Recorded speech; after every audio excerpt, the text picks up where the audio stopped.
A 10-year-old boy walked 4 miles through freezing snow to ask a stranger where the police station was. Nobody helped him. Not the gas station clerk who saw him shivering outside the window. Not the woman in the SUV who slowed down, then kept driving. Not the off-duty deputy who told him to go home before dark. The only people who listened were the most dangerous men in the county, a brotherhood of scarred, broken bikers sitting inside a dying roadside diner, carrying more invisible wounds than the boy could ever understand. This is not a story about heroes. This is a story about what happens when the world abandons a child and the only ones left standing wear leather and ride thunder.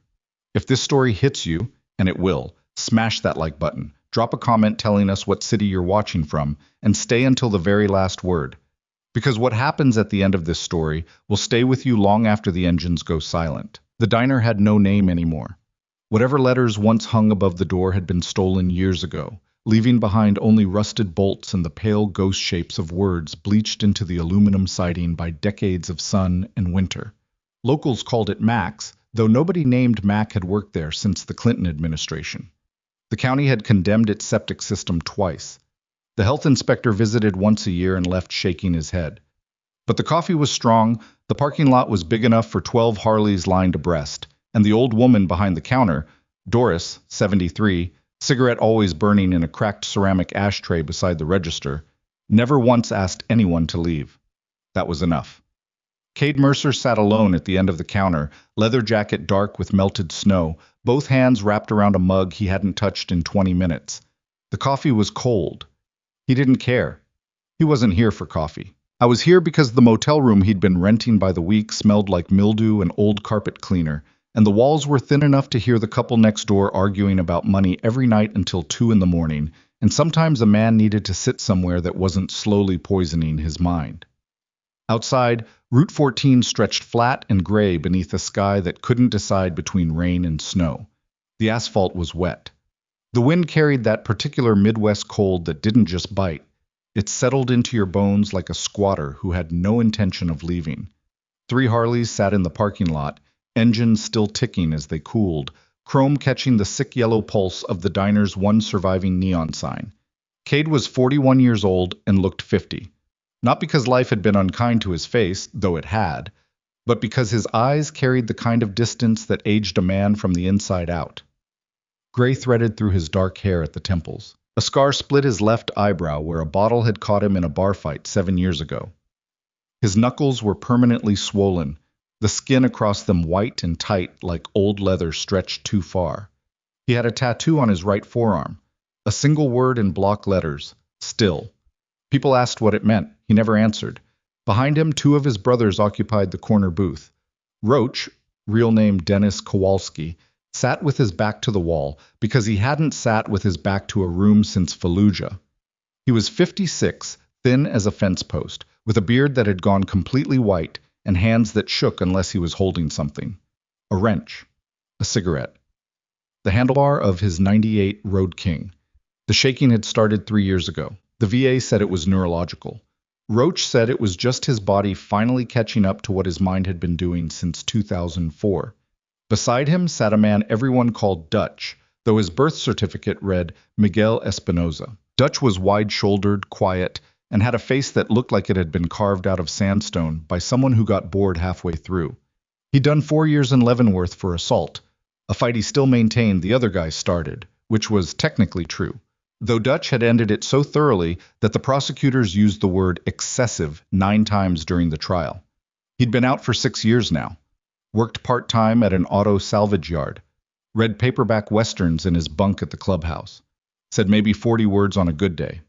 These were not good men by any standard the world respected. They paid taxes late or not at all. They drank too much. They'd all seen the inside of a holding cell at least once. 2 of them carried felony records that closed more doors than they'd ever be able to count. But they also knew things that respectable people didn't. They knew what a fist sounded like hitting a wall at 3 in the morning when a child was trying to sleep on the other side of it. They knew what it looked like when a woman smiled too quickly to cover a bruise. They knew the exact silence that filled a house after violence. Not peace, but the terrible, pressurized quiet of people waiting for the next explosion. They knew because they'd all grown up in that silence. The evening was dying. Doris was wiping down tables that didn't need wiping, moving through the empty diner like a ghost, tending a museum. Country music drifted from a radio so old its casing had yellowed to the color of old teeth. Outside, the temperature dropped another 3 degrees and the rain finally surrendered to snow.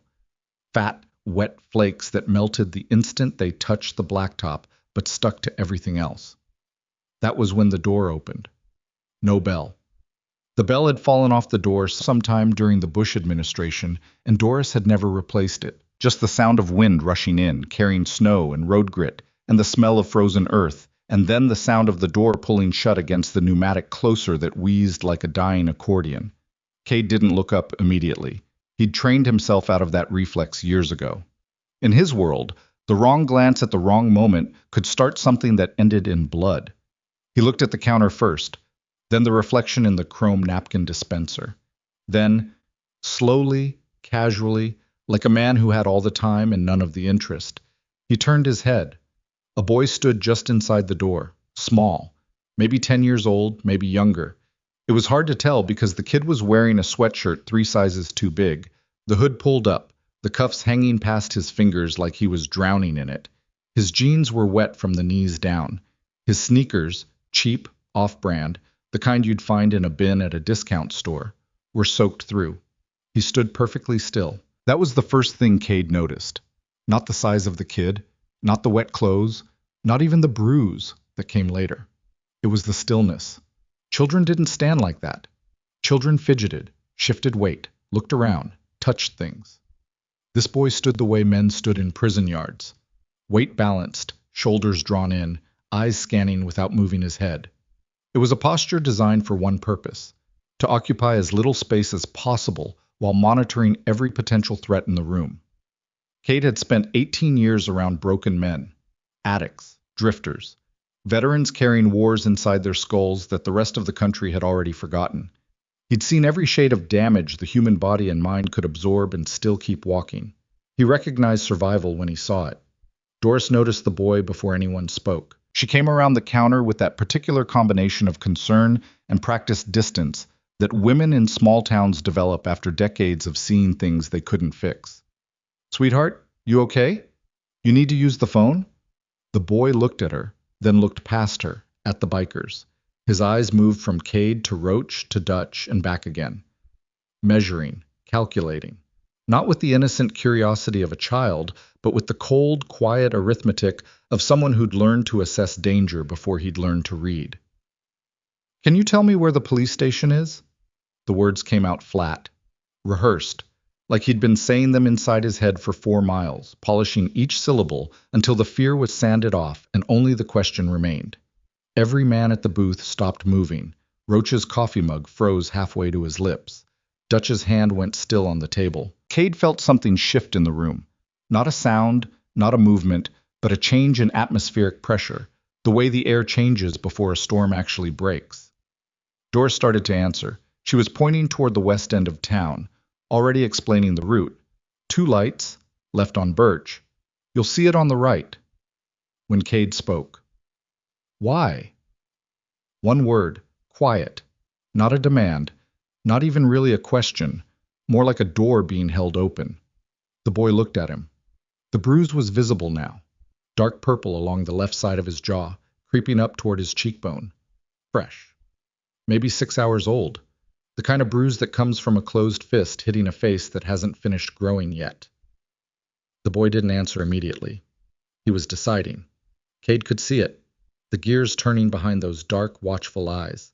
Trust was a currency this kid had been bankrupted on a long time ago, and he was calculating whether this scarred stranger in a leather jacket was worth the investment. Cade didn't push, didn't lean forward, didn't soften his voice or offer comfort. He just waited, kept his hands visible on the counter, let the silence do its work. Then the boy spoke again, and the temperature inside the diner dropped 10 degrees. "My brother's still in the house." Doris's hand went to her mouth. Behind Cade, he heard the soft creak of booth leather as Roach slowly sat up straight. Dutch set both palms flat on the table, a gesture so controlled it was almost mechanical, like a man physically preventing himself from standing up too fast. Cade nodded once. "Sit down." The boy hesitated. "There's hot chocolate," Cade said. And the seat's warm. You've been walking a while. It wasn't a guess. The kid's sneakers were soaked through. His lips had a blue tinge. His hands, still hidden inside the sweatshirt cuffs, were trembling, though whether from cold or adrenaline or both was impossible to tell.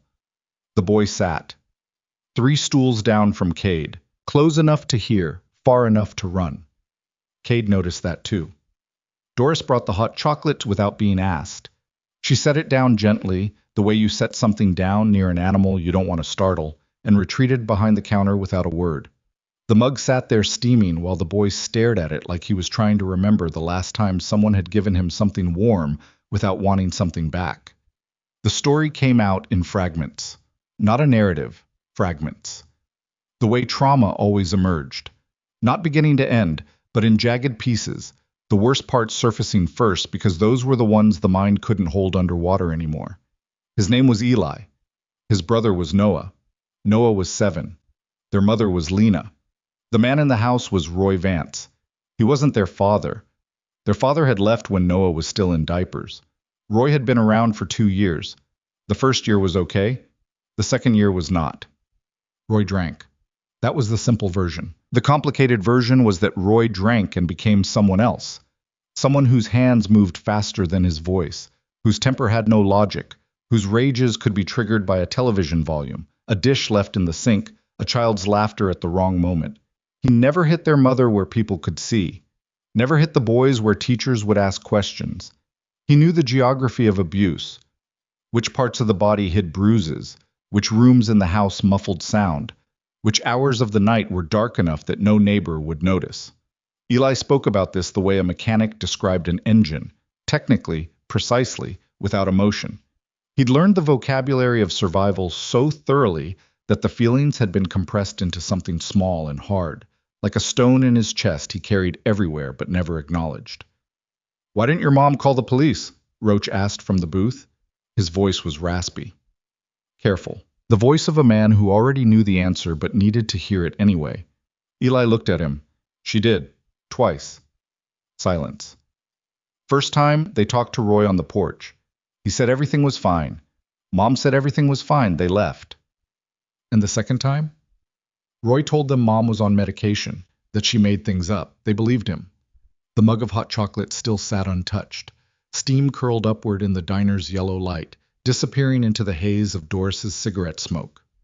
Cade felt something old and familiar moving through him, a dark current that started in his stomach and radiated outward through his chest and arms. Not anger exactly. Anger was loud. This was quieter. This was the thing that lived underneath anger, in the basement of a man's soul, where the most dangerous decisions were made in perfect silence. He knew this feeling because he'd felt it before. When he was 10 years old, when he was the boy standing in a stranger's doorway with a bruise on his face and a secret too heavy for his bones. Nobody had helped him then. "Where's the house?" Dutch asked. 3 words. His first in over an hour. Eli told them. Briar Lane, number 412. A gray house with a rusted basketball hoop in the driveway and a porch light that was always on because Roy liked to see who was coming up the walk. Dutch nodded once, pulled out his phone, and typed the address into the map. Then he slid the phone across the table to Roach without looking up. Roach glanced at the screen, put the phone down, finished his coffee in one swallow. No words were exchanged, no vote was taken, no discussion was needed. Cade had been riding with these men for 11 years. They'd buried friends together. They'd broken bones together. They'd sat in hospital waiting rooms and courtrooms and the parking lots of funeral homes together. Communication between them had been distilled over the years into something that operated below language. A system of glances, gestures, and silences that carried more information than most people packed into full conversations. What happened in the next 30 seconds was this. Roach stood up, Dutch stood up. Both men walked to the door. Roach held it open while Dutch stepped out into the snow. Then Roach looked back at Cade and gave him the shortest nod in the history of human communication. "We're going." Cade looked at Eli. The boy was watching the bikers with an expression Cade couldn't immediately name. Not hope. The kid had been burned out of that long ago. Not fear either. Something between the two. Something like the expression of a man lost at sea who sees a shape on the horizon and can't yet tell if it's a ship or a storm. "You want to stay here with Doris, or you want to come? It wasn't really a question. Cade knew which one the boy would choose before the words left his mouth. I'm coming. Outside, the snow was falling harder now. The parking lot had gone white. The three Harleys sat under a growing blanket of flakes, chrome and black metal disappearing beneath powder. The neon sign buzzed and flickered, a dying heartbeat of pink and blue light that painted the falling snow in colors that shouldn't have existed in a place this tired and forgotten.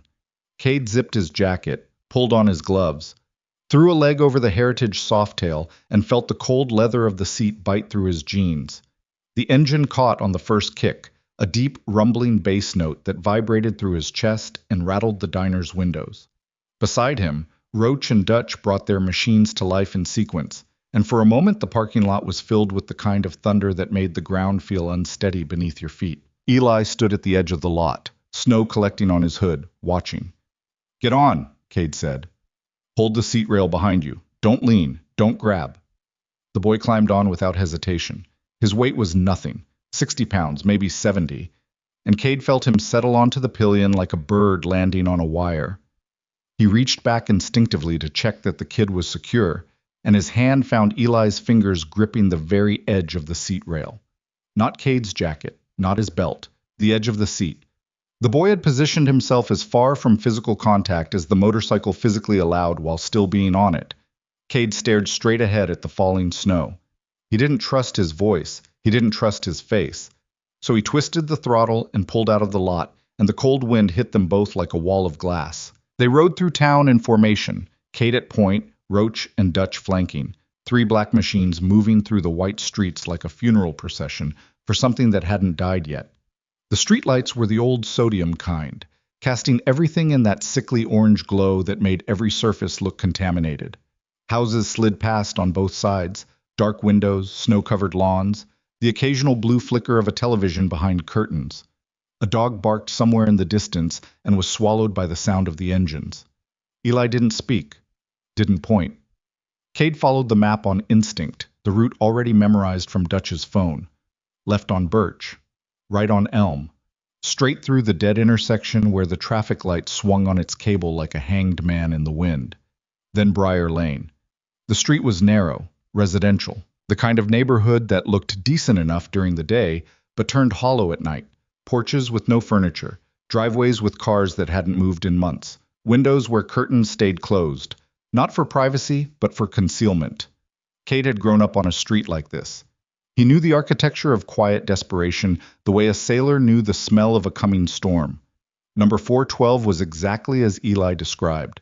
Gray siding, rusted basketball hoop nailed above the garage door at an angle that suggested it had been installed by someone who didn't own a level. Porch light on, bright, almost aggressive, throwing a cone of white light across the snow-covered front steps. Danger never looked cinematic from the outside. That was the thing people didn't understand. They expected peeling paint, broken windows, trash in the yard. But the worst things Cade had ever seen happened inside houses that looked exactly like this one, maintained just enough to pass a glance from the road, neglected just enough that anyone paying real attention would feel the wrongness settling into their teeth like a cavity. He killed the engine at the curb. Roach and Dutch pulled up behind him and did the same. The sudden silence was enormous, a pressure change like surfacing from deep water. Snow hissed against warm metal. A gutter dripped somewhere in the dark. Stay here, Cade said to Eli. The boy's eyes went wide. For the first time, something cracked through the careful blankness of his expression. He'll know someone told. He won't touch your brother again. You understand me? Cade said it the way he said everything, quietly, flatly, without decoration. But something in the words carried a weight that made Eli go still.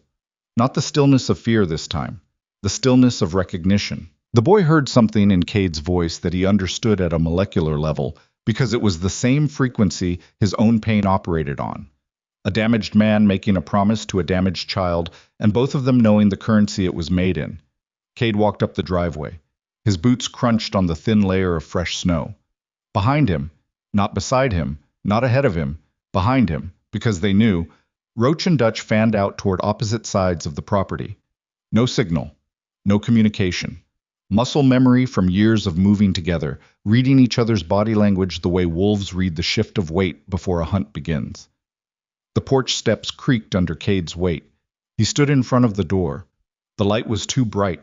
It turned his shadow into something sharp and elongated against the snow, like a blade laid across the yard. He knocked 3 times.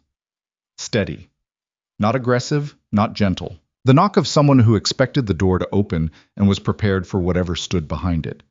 Inside, a television went quiet. Footsteps. Heavy. The particular cadence of a large man moving through a small space, the floor protesting under each step, a chair scraping, something being set down on a table. The door opened. Roy Vance was bigger than Cade expected. 6'2", maybe 6'3", with the kind of build that comes from manual labor, maintained by cheap beer. Thick through the chest and shoulders, soft through the middle, hands like slabs of raw meat. His face was red. Not from cold. From the inside out, the permanent flush of a man whose blood pressure and temper were in constant competition to see which one would kill him first. He looked at Cade.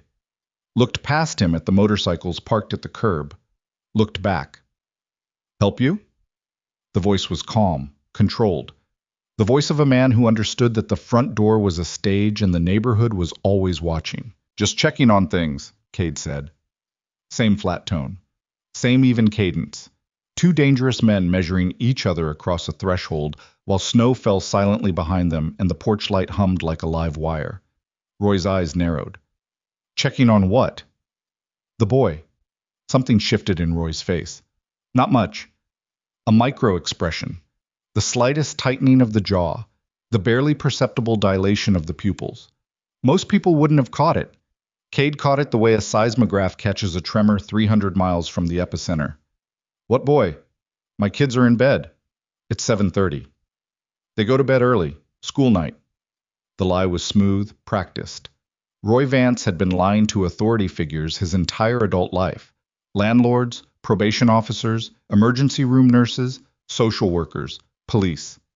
He'd polished his deception the way some men polish their cars, with obsessive, repetitive attention to surface and shine. But Cade wasn't an authority figure. I wasn't asking questions he didn't already know the answers to. He wasn't here to investigate.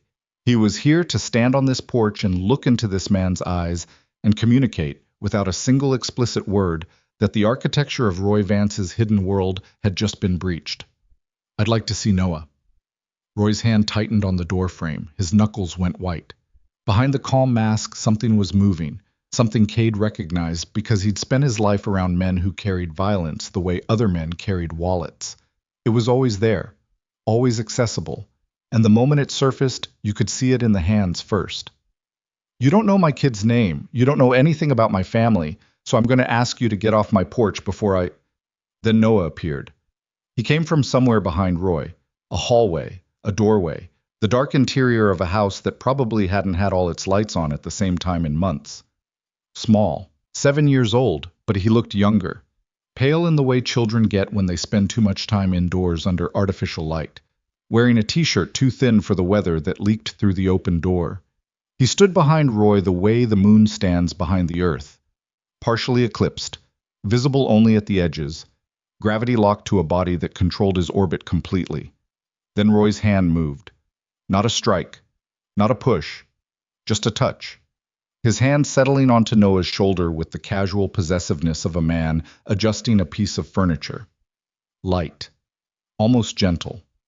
And Noah flinched. The flinch was involuntary. Whole body. A full system response that started in his shoulders and cascaded down through his spine and legs like an electrical current. It lasted less than a second. But it said everything that Roy's careful words and controlled face had spent years trying to hide. That flinch was a confession written in the language of a child's nervous system. Cade felt the current hit, not in his fists, in his chest. A deep seismic crack that ran through the center of him like a fault line splitting open, and underneath it was not rage but something older and heavier, the 10-year-old version of himself standing in a different doorway, wearing a different bruise, waiting for someone, anyone, to see what was happening and decide it mattered. Nobody had come for him. He'd promised himself in the years since that if the moment ever arrived, if he ever stood on the other side of that door, He would not be the one who walked away. Behind Roy, the hallway was dark. The house breathed out the smell of stale beer and dish soap and something burnt. The television in the living room was silent but still glowing, blue light pulsing against the walls like the heartbeat of something sick. And from the curb, Cade heard Eli's voice, thin, sharp, cutting through the snow and silence like a wire pulled taut. "Noah, come here." Roy turned. That was his mistake. He took his eyes off Cade and looked toward the street, toward the boy standing beside the motorcycles. And in that fraction of a second, the dynamic on the porch shifted irreversibly. Noah moved, not fast. Children who live in fear don't move fast. They move carefully, strategically, the way prisoners move through spaces controlled by someone bigger. He slid sideways, out from under Roy's hand, along the wall of the hallway, toward the open door. His eyes never left Roy's back. His feet made no sound on the floor. Roy spun back. His hand reached, and Cade was there. Not between them exactly. Cade hadn't moved from his position on the porch, but his presence expanded, filled the doorway completely, became a wall of leather and scarred knuckles and absolute immovable stillness. He didn't raise a hand, didn't speak, didn't need to. The message was delivered through posture alone. The next hand that touches this child will not be withdrawn intact. Roy stopped. The two men stood there, inches apart, breath visible in the cold air between them, the porch light turning them both into sharp-edged silhouettes against the falling snow. The moment stretched, held, vibrated with a tension so acute that the air itself seemed to hum. Then Noah broke free. He came through the door sideways, small body slipping past both men like water through a crack in a dam, and ran, truly ran, the first uncontrolled movement Cade had seen from either child, down the porch steps, across the snow-covered driveway, and into his brother's arms. Eli caught him, held him, didn't speak. From the corner of the property, Roach stepped into the porch light's reach. From the other side, Dutch materialized from the shadows near the garage. Neither man said a word. They simply stood, two weathered figures in black leather, positioned with the unconscious precision of men who had spent years understanding perimeters and sight lines and the geometry of controlled spaces. Roy looked at Cade, looked at the men flanking his house, looked at the two boys holding each other at the curb. His face went through a series of rapid calculations: fury, assessment, strategy, fear. The last one won. Not because Roy Vance was a coward, but because he was a predator, and predators survived by recognizing when the mathematics of violence had shifted against them. "You have no idea what you just did," Roy said quietly. Cade looked at him, held his gaze. Let 3 full seconds of silence pass, enough time for the words to land, settle, and reveal themselves as exactly what they were: the threat of a man who had just lost control of everything and was reaching for the only tool he had left. "Yeah," Cade said. "I do." Then from inside the dark house, a woman's voice. "Eli? Baby?" Cade turned toward the sound. In the hallway, half hidden by shadows, a woman stood gripping the wall with both hands. Thin, dark-haired, wearing a bathrobe that hung off her frame like it belonged to someone who used to be larger. Her face was the map of a country that had been at war with itself for years. Exhaustion, fear, and something else. Something Cade almost didn't recognize because he'd seen it so rarely in places like this. Hope. But it was fragile, newborn, the kind of hope that could be killed by a single wrong word. Roy turned toward her. "Lena, get back inside." She didn't move, and Cade realized, watching her fingers tighten against the wall, that the most dangerous moment of the night had not yet arrived. Because the question of whether Lena would walk through that door or retreat back into the dark house behind the man who controlled her was a question that no one in this driveway, no matter how scarred or strong, could answer for her. The snow fell harder.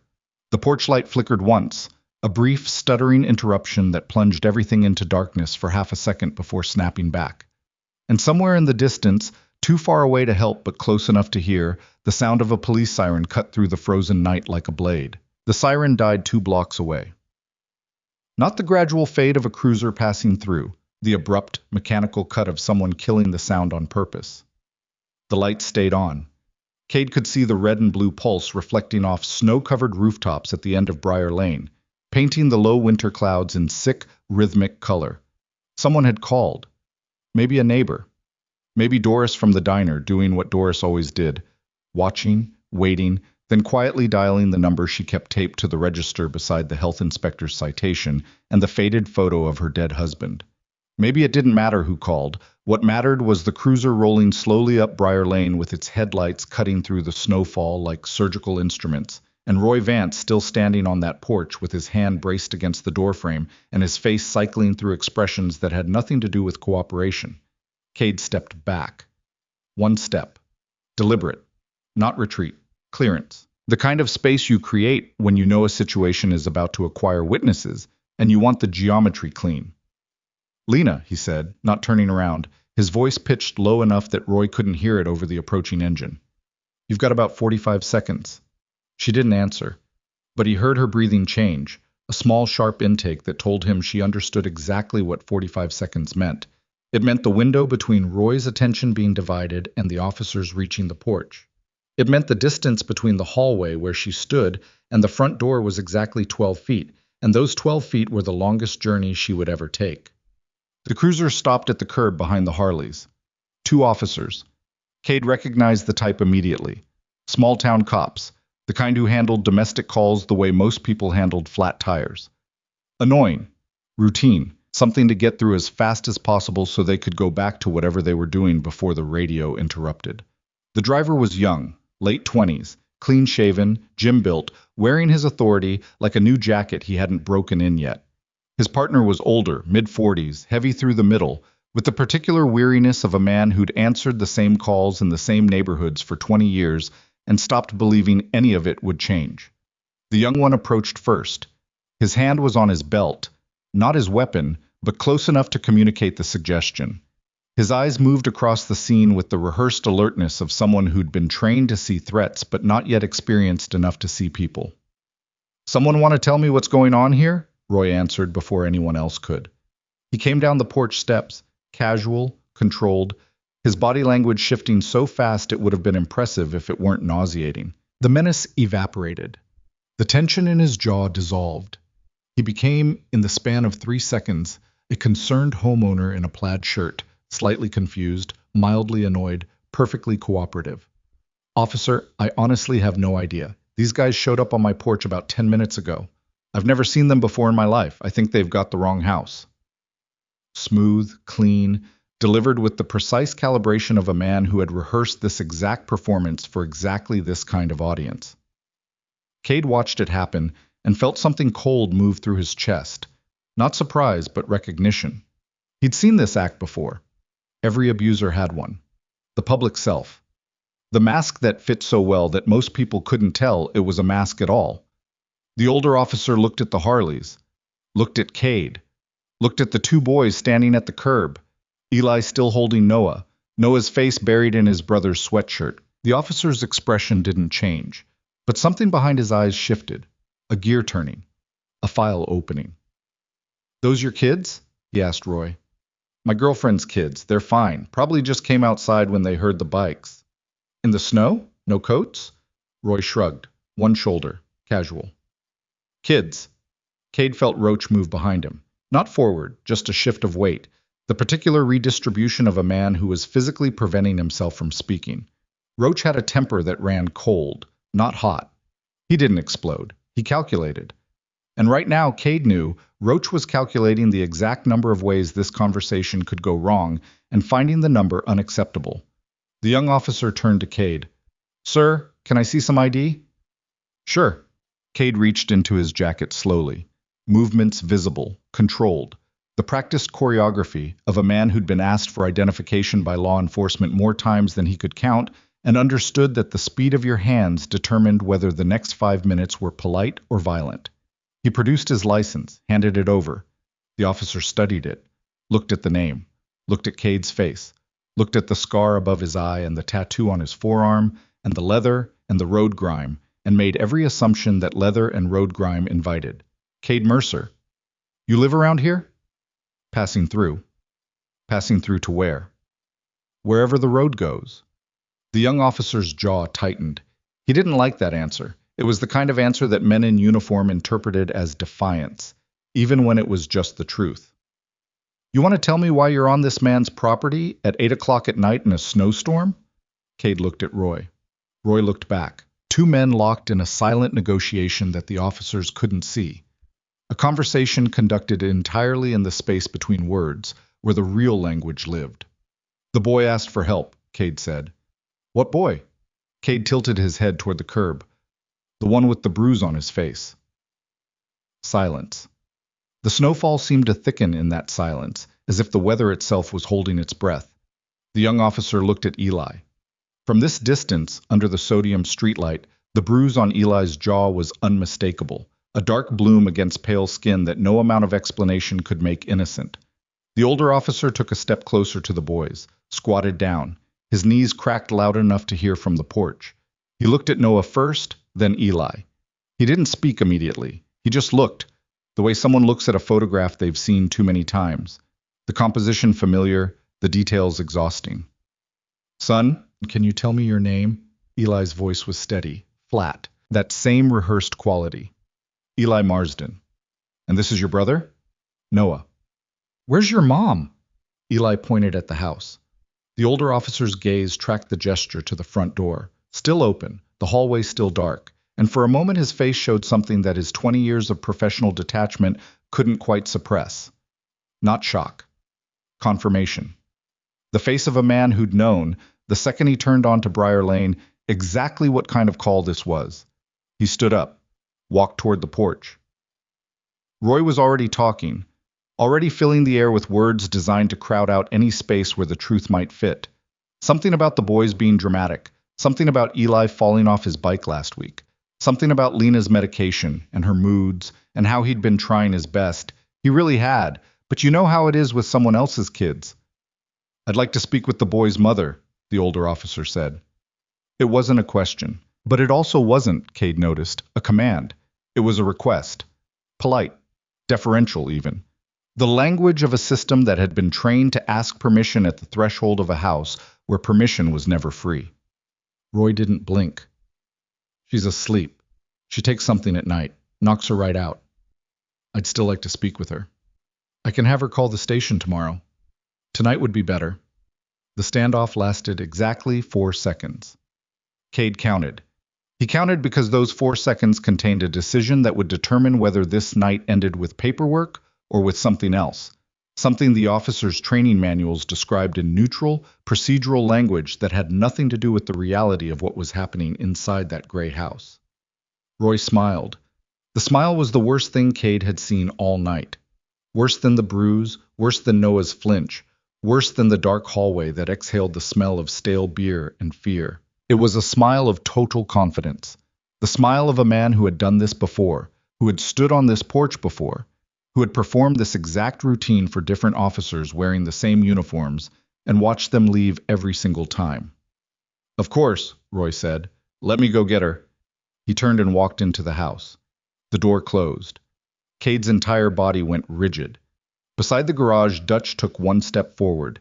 Instinctive, immediate, a reaction so visceral it bypassed every layer of self-control the man possessed. Roach's hand closed into a fist at his side. The young officer noticed. Sir, I'm going to need you and your friends to step back to the street. He just closed the door, Cade said. I'm aware of that. He's in there with her, alone. Sir, I understand your concern, but this is a domestic situation, and we need to follow. You've been here before. The words came from the older officer, not directed at Cade, directed at his partner. Quiet, the kind of quiet that carried weight. The young officer looked at him. Something passed between them. A communication as silent and loaded as the ones that passed between Cade and his brothers, but encoded in a different language. The language of badge numbers and incident reports, and the particular guilt that accumulates when a system fails the same people twice. Dispatch, this is Unit 7, the older officer said into his radio. I need a supervisor at 412 Briar Lane, possible domestic, requesting backup. The radio crackled. A voice responded, flat, procedural, the audio equivalent of a form being filled out. And send county, the older officer added. We might need children's services. Roy's front door stayed closed. Behind the curtains, shadows moved. Too fast, too purposeful. The porch light caught the edge of something shifting inside, and Cade could hear faintly the muffled percussion of a voice speaking rapidly behind walls that were never thick enough. 2 minutes passed. Then 3. The snow was accumulating on everything now. The officers' hats, the hoods of the motorcycles, the shoulders of Dutch's leather jacket. As he stood motionless near the garage like a statue someone had forgotten to bring indoors. Eli and Noah sat in the back of the cruiser, not detained, just warm. The younger officer had opened the door and offered the back seat the way you'd offer a chair.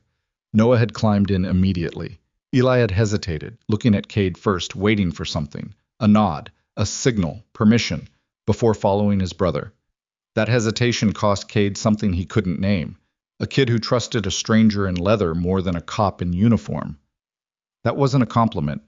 That was an indictment of everything that had happened before this night. The front door opened again. Roy stepped out first. Behind him, Lena. She moved slowly. Each step was a negotiation. With her body, with her fear, with the invisible architecture of control that Roy had built around her over 2 years of calibrated violence. She wore the bathrobe Cade had seen earlier, cinched tight at the waist. Her hair was pulled back. Her face was composed, carefully, deliberately, the way a broken plate is composed when someone glues the pieces back together and hopes the cracks don't show. She stopped at the edge of the porch, looked at the officers, looked at the motorcycles, looked at the back of the cruiser where her boys sat watching her through glass fogged with their own breathing. She didn't cry. She was beyond crying. Crying was something you did when pain was intermittent, when it arrived and left, when it surprised you. Lena's pain was atmospheric. It was the air she breathed. You don't cry about air. Ma'am, I'm Officer Hale. This is Officer Drummond. We've received a concern about the welfare of your children. Can we speak with you? Lena nodded, a small motion, mechanical. Her eyes were on the cruiser. Roy stood behind her, close, not touching, but close enough that his presence was a physical pressure, a gravity field that bent everything around it. He had his arms crossed over his chest, the posture of an innocent man with nothing to hide. And Cade wanted to break every bone in those folded arms because the posture was a lie, and the innocence was a weapon, and the man was standing 3 feet behind a woman whose jaw held a bruise that makeup couldn't reach. But Cade had learned, had been forced to learn, in the years since his own fists had cost him 2 arrests and 1 night in the ICU with a ruptured spleen, that violence was a door that only opened in one direction. Once you walked through it, you couldn't walk back, and the people who needed you most were always standing on the other side. Officer Hale, the older one, took Lena aside, gently, positioned himself between her and Roy with the casual expertise of someone who'd done this before. His body language shifted, softer, lower, less official. He leaned in slightly when he spoke, gave her space, didn't touch her. Cade couldn't hear the conversation, but he could read the body language like a book written in a language he'd been fluent in since childhood. The careful questions, the even more careful pauses. The way Hale waited after each question, giving Lena time not just to answer, but to decide whether she wanted to. Roy watched from the porch. His face was calm, his hands were steady, but his eyes were doing something his face couldn't hide. They were tracking Lena's mouth with the intensity of a man reading lips, trying to determine, from 20 feet away through falling snow, exactly what she was saying and to whom and whether the architecture of his control was finally showing cracks. Cade lit a cigarette. The match flared orange in the white world, a small, brief violence of heat and sulfur, and the smoke rose thin and blue into the freezing air. He smoked the way he did everything, slowly, deliberately, without wasted motion. Roach came and stood beside him, didn't speak, just stood there, the way brothers stand beside each other when words would only get in the way of what needed to happen next. She won't talk, Roach said finally.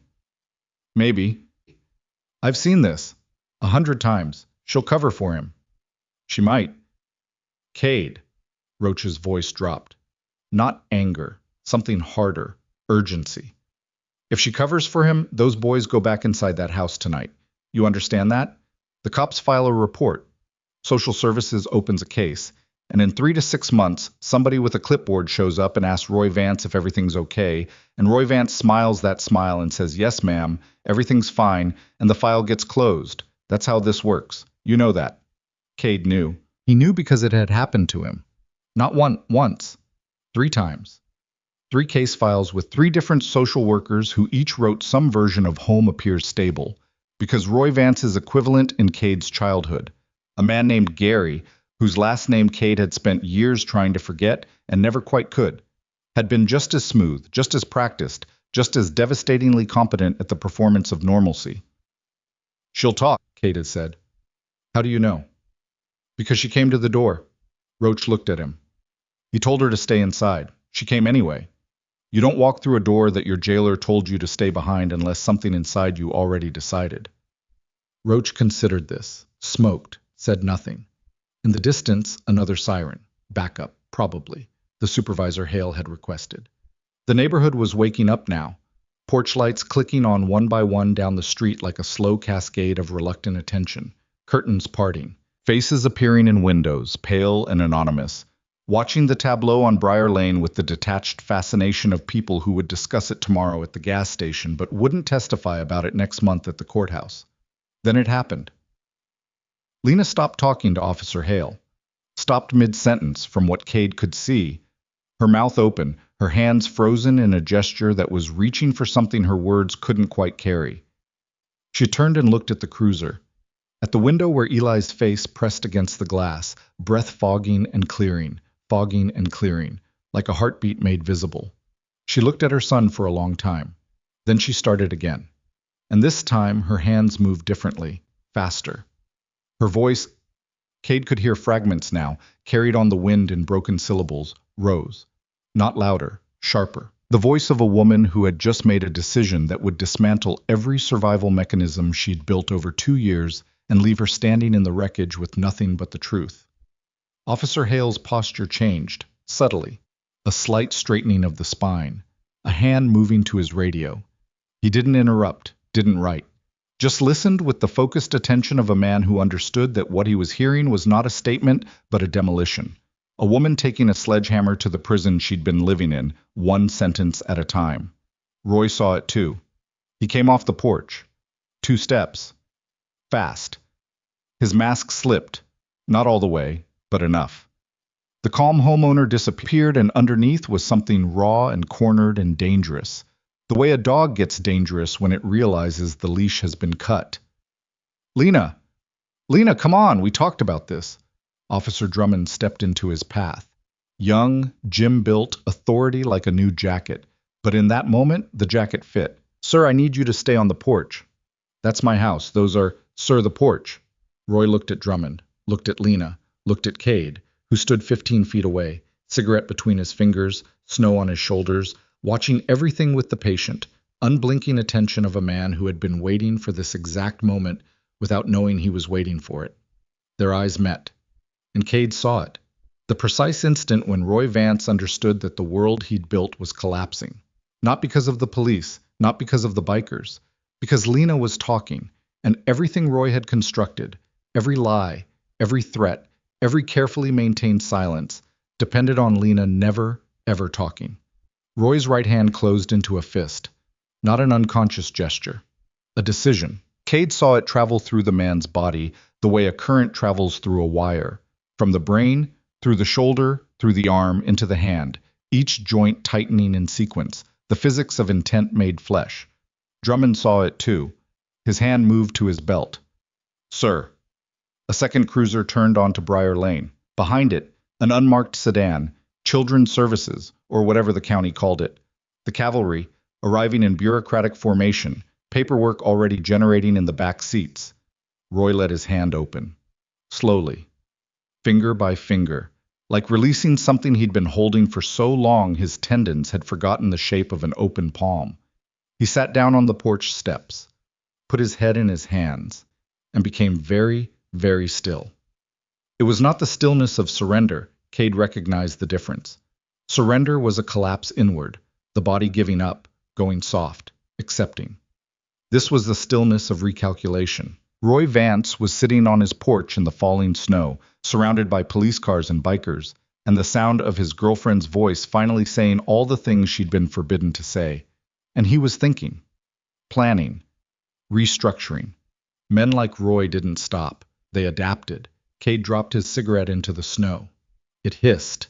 He watched the ember die, then looked up at the house. at the windows, at the porch light, at the dark interior visible through the still open front door, and felt the weight of something he hadn't expected settling over him like a second jacket. Responsibility. Not the legal kind. Not the kind that came with documents and obligations and the machinery of the system now grinding to life around him. The other kind. The kind that lived in the space between walking away and staying. The kind that didn't have a name because most people avoided it so thoroughly they never needed one. He'd come here to get a child out of a house. He'd done that. The boys were safe. The police were here. The system, for all its fractures and failures, was engaging. By every reasonable measure, his part was done. But reasonable measures were built by people who'd never sat in the back of a cruiser at 10 years old, watching through fogged glass as the adults who were supposed to protect them negotiated with the adults who were hurting them and went home at the end of the shift. Cade turned to Roach. "I need a favor." Roach's eyebrows lifted a fraction. In their 11 years of riding together, Cade had asked for a favor exactly twice. Once when he needed bail. Once when he needed someone to sit with him in the VA hospital waiting room while they ran tests on his liver. Both times, Roach had simply nodded and gone. "I need you to call Priest." The silence that followed was thick enough to stand on. Priest. Real name Thomas Wakefield, VP of the Mother Chapter. A man who had survived 3 decades of the most dangerous roads in the country and emerged not louder or harder, but quieter. A silence so dense it had its own gravity. Priest didn't ride anymore. His spine had been fused in 2 places after a wreck in '09 that killed his riding partner and left him walking with a cane he refused to use in public. He ran the club's legal contacts now.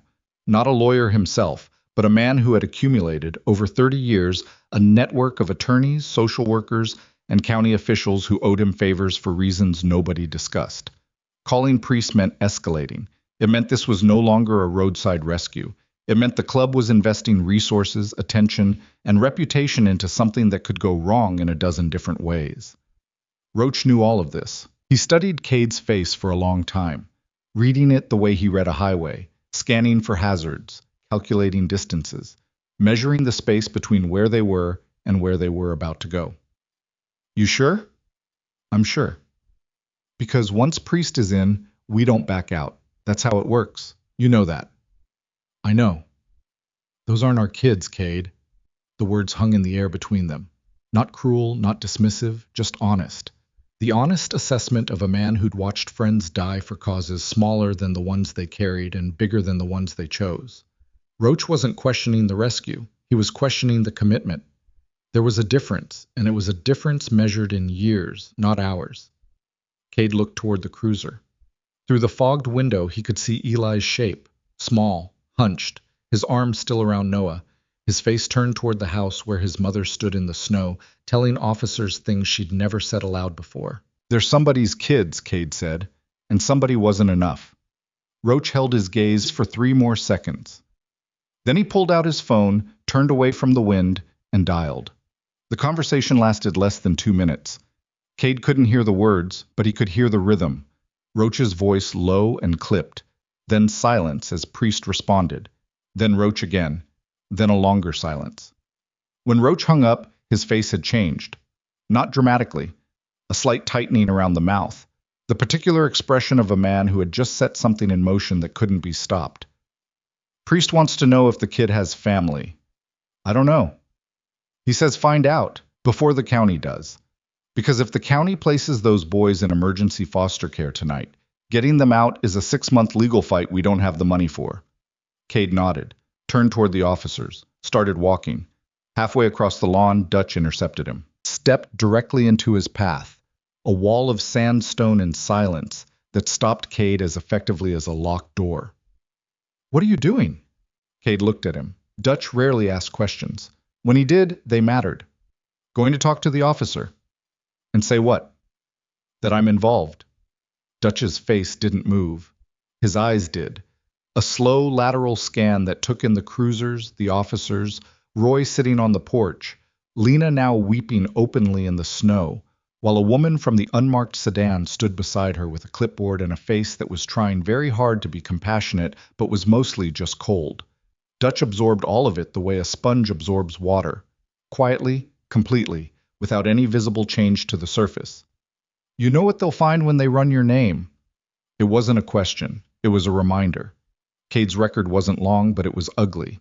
2 assault charges, 1 dismissed, 1 pleaded down to a misdemeanor. A DUI from 2017 that he'd served 90 days for. A restraining order from an ex-girlfriend who'd later recanted but whose filing still lived in whatever database the county used to measure a man's worthiness to stand near children. In the mathematics of the system, Cade Mercer was not a protector. He was a risk factor. I know, Cade said. And you're walking over there anyway. Yeah. Dutch studied him for another moment, then stepped aside. As Cade passed, Dutch said one more thing. Quietly, almost too soft to hear over the wind and the idling engines and the distant crackle of police radios. Then we're all in. Cade stopped, turned. Dutch was already walking back toward his bike, not leaving, just repositioning, the way a piece moves on a chessboard. Deliberate, committed, occupying a square from which retreat was no longer the architecture of the game. Cade walked the rest of the way to Officer Hale.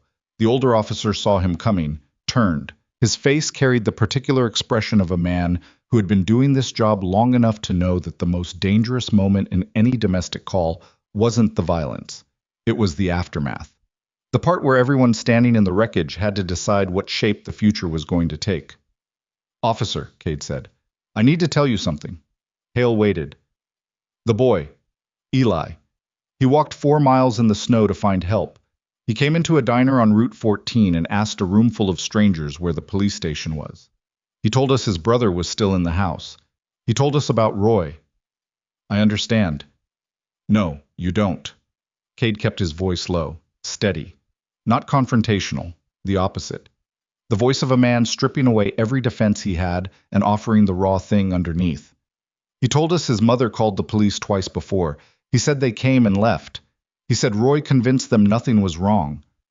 Hale's jaw tightened, almost imperceptibly. But Cade was reading faces the way he read roads tonight. Every crack, every shadow, every shift in the surface. I'm telling you this, Cade continued, because I need you to understand what that boy did. He didn't run to the police, he tried that. His mother tried that. The system failed them, twice. And tonight, a 10-year-old kid decided his only option was to walk 4 miles in the snow and ask a stranger in a leather jacket for help. Silence. Snow falling between them. The radio on Hale's shoulder crackled and went quiet. So when the county asks what happened here tonight, Cade said, I need you to remember what I just told you, because those boys are going to need someone who remembers. Hale looked at Cade for a long time. Not the way the young officer had looked at him, with suspicion and the reflexive distrust of a man reading surfaces. This was something else. This was one damaged man recognizing another, the way animals recognize their own species through scent and sound before sight ever confirms it. I'll remember, Hale said.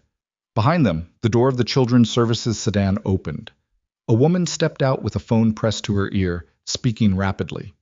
The words emergency placement drifted across the snow. And Cade realized, with the sudden lurching clarity of a man who has just stepped off a ledge and discovered the ground is much farther down than he thought, that saving those boys from Roy Vance's house was the easy part. Keeping them from disappearing into a system designed to process children like paperwork was the war that was just beginning. On the porch, Roy Vance lifted his head from his hands and smiled. Not at the officers, not at Lena, at Cade. A smile that said, You think this is over. You think you won something tonight. But I know things about how this works that you haven't even begun to understand. And when the lights leave and the paperwork starts and everyone goes home and forgets, I'll still be here. Cade held the stare. Didn't blink, didn't breathe. Held it until the snow filled the space between them like static, and the porch light flickered again, and somewhere inside the house a phone began to ring, shrill, insistent, unanswered, filling Briar Lane with a sound like a warning that had come too late and would keep ringing long after everyone stopped listening. The phone inside Roy Vance's house rang 11 times before it stopped. Cade counted everyone. He stood in the snow on Briar Lane with his boots soaking through and his cigarette dead between his fingers and the cold eating through his leather jacket like acid, and he counted because counting was something his mind did when the rest of him was trying not to come apart. An old habit. Prison arithmetic. Count the cracks in the ceiling. Count the seconds between a guard's footsteps. Count anything. Anything at all, to keep the machinery of your thoughts from seizing up when the world tilts sideways and the ground you thought was solid turns out to be ice over black water. 11 rings. Then silence. Then the phone started again. Somebody wanted Roy Vance very badly. The Children's Services woman, her name tag read C. Whitfield, though nobody had used it, was leading Lena toward the unmarked sedan. Lena walked away. People walk through wreckage after a natural disaster, slowly, carefully, testing each step as if the ground might give way beneath her. Her bathrobe was soaked. Snow clung to her hair. She'd stopped crying, but her face still carried the architecture of tears, swollen eyes, trembling lips. The particular devastation of a woman who had just detonated the silence she'd been surviving inside for 2 years, and was now standing in the blast radius, wondering if what she'd done was courage or catastrophe. Eli and Noah sat in the back of Officer Hale's cruiser. The engine was running. The heater was on. Through the fogged window, Cade could see Noah's head resting on Eli's shoulder. The first time all night the younger boy had been still without being frozen. Eli's eyes were open, watching, always watching, that 10-year-old radar spinning in the dark, scanning every frequency for danger. Roy was still on the porch, sitting, hands on his knees. 2 officers flanking him now. Drummond and a third who'd arrived with the backup unit, a woman whose name Cade didn't catch. They weren't arresting him, they were securing the scene, which was a phrase that meant standing near a dangerous man while the paperwork caught up with the reality. Cade's phone buzzed in his jacket. He pulled it out. The screen glowed white in the dark. Priest. One word in the text message, dockside, 40 minutes. Cade pocketed the phone, looked at Roach. Roach had already read the message, not over Cade's shoulder, but in Cade's face. After 11 years, the man could read Cade's expressions the way air traffic controllers read radar. Every blip meant something. He wants us at the warehouse? Roach asked. 40 minutes. It's a 30-minute ride in this weather. Then we leave now. Roach looked toward the cruiser, toward the boys. His face did something complicated. A series of micro-expressions that cycled through concern, calculation, and something that might have been grief if grief were a thing. Dennis Kowalski allowed himself to feel outside the walls of the VA bathroom, where he sometimes sat on the floor at 3 in the morning and shook with something that wasn't cold. We can't just leave them here. We're not leaving them. We're going to get them something the county can't provide. Which is? A chance that doesn't expire in 6 months when someone closes a file. Dutch appeared beside them, materializing from the darkness near the garage the way he always did, silently, suddenly, like a man whose relationship with physical space was more negotiation than navigation. He'd heard the exchange, didn't need to be told. I'll stay, Dutch said. Cade looked at him. Dutch staying meant Dutch watching. Not the officers, not Roy, but the system. The mechanics of intake. Where the boys went. Which car? Which facility? The name of the caseworker. The details that disappeared if nobody was standing close enough to memorize them. You sure? Dutch didn't dignify the question.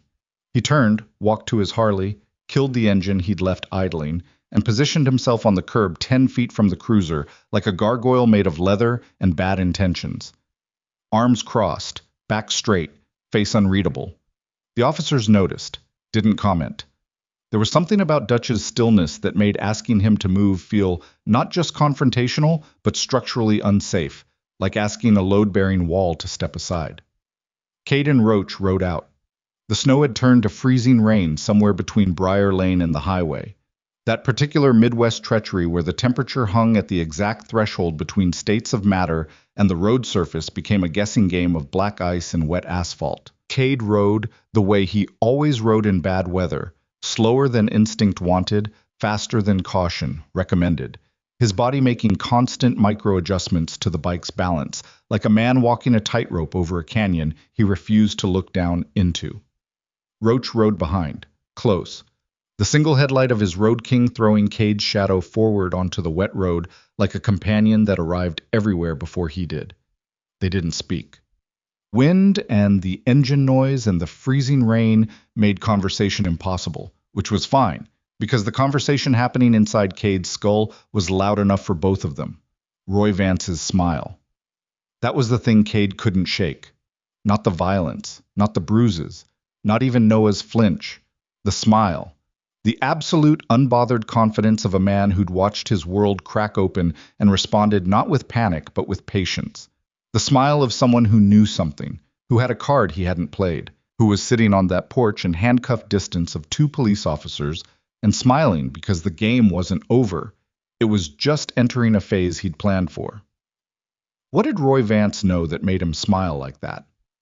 The dockside was a warehouse 3 miles south of town, set back from the river road behind a chain-link fence that had been cut and re-welded so many times it looked like abstract sculpture.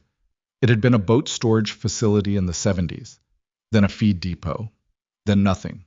The club had been using it for 8 years as a meeting space, a workshop, and also, on nights when the world pressed down hard enough, a bunker. Priest was already inside.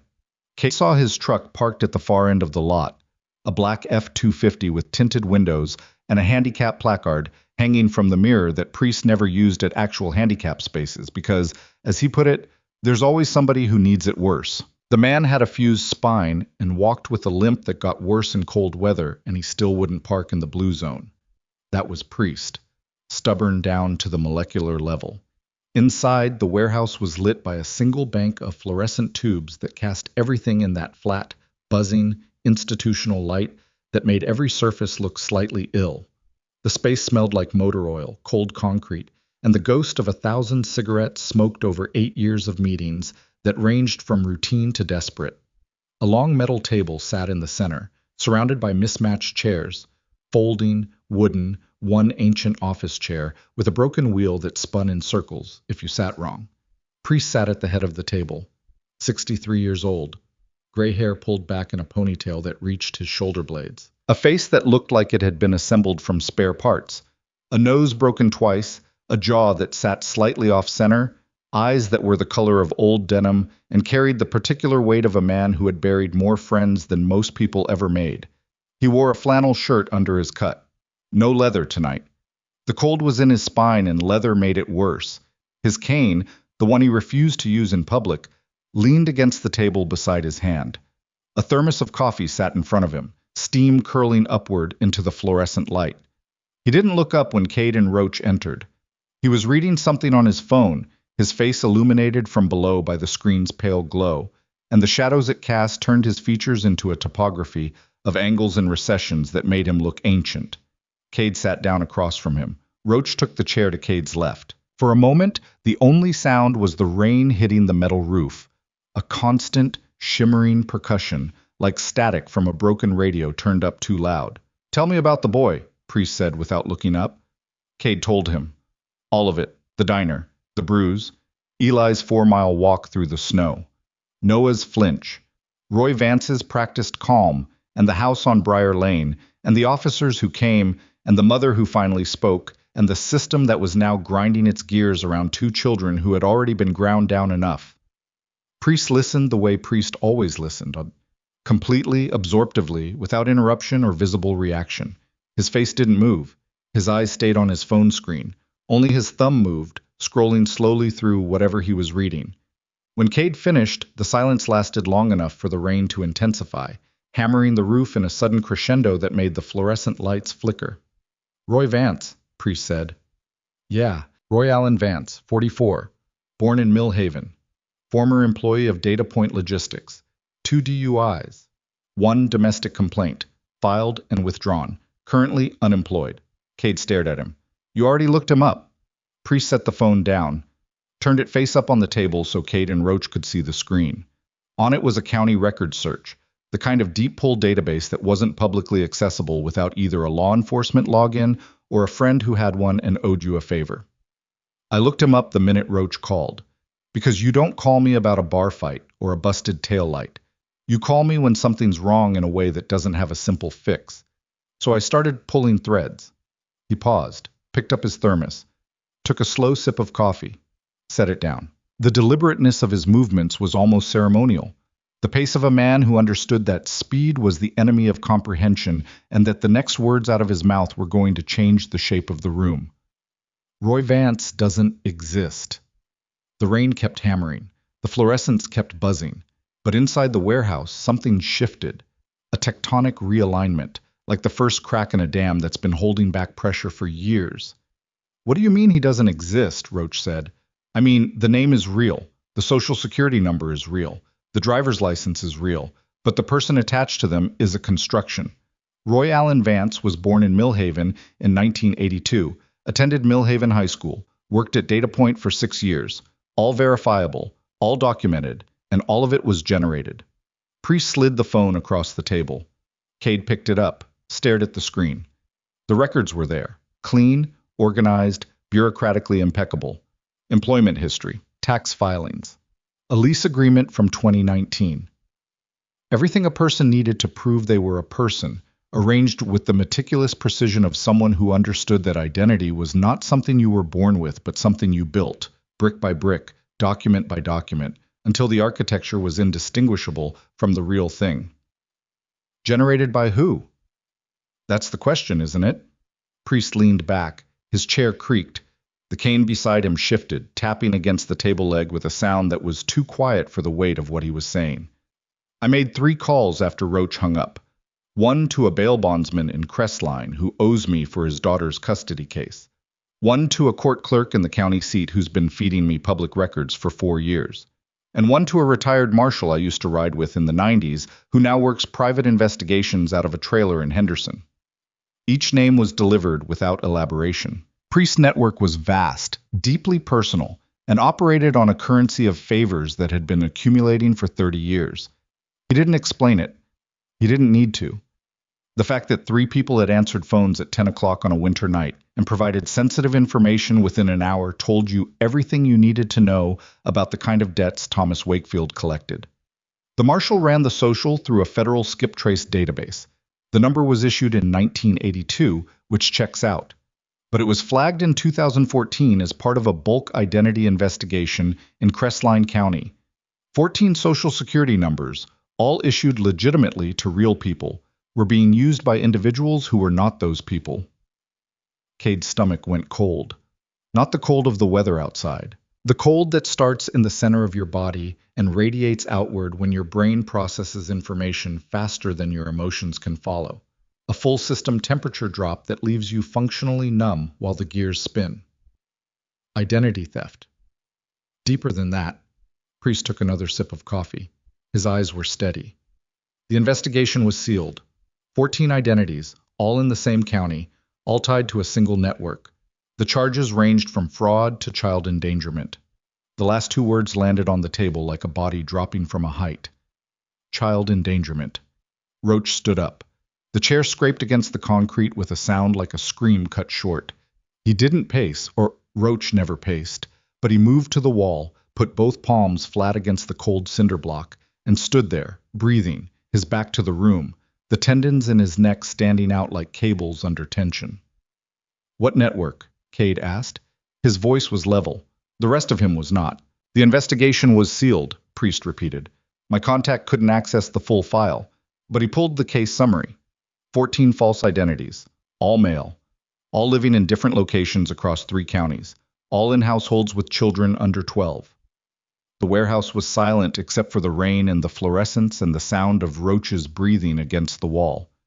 You're telling me Roy Vance isn't just a drunk with heavy hands. I'm telling you that Roy Allen Vance is a name attached to a sealed investigation involving men who assumed false identities and positioned themselves in households with access to children. I'm telling you that the investigation was sealed, which means either it's ongoing or it was shut down by someone with the authority to seal it.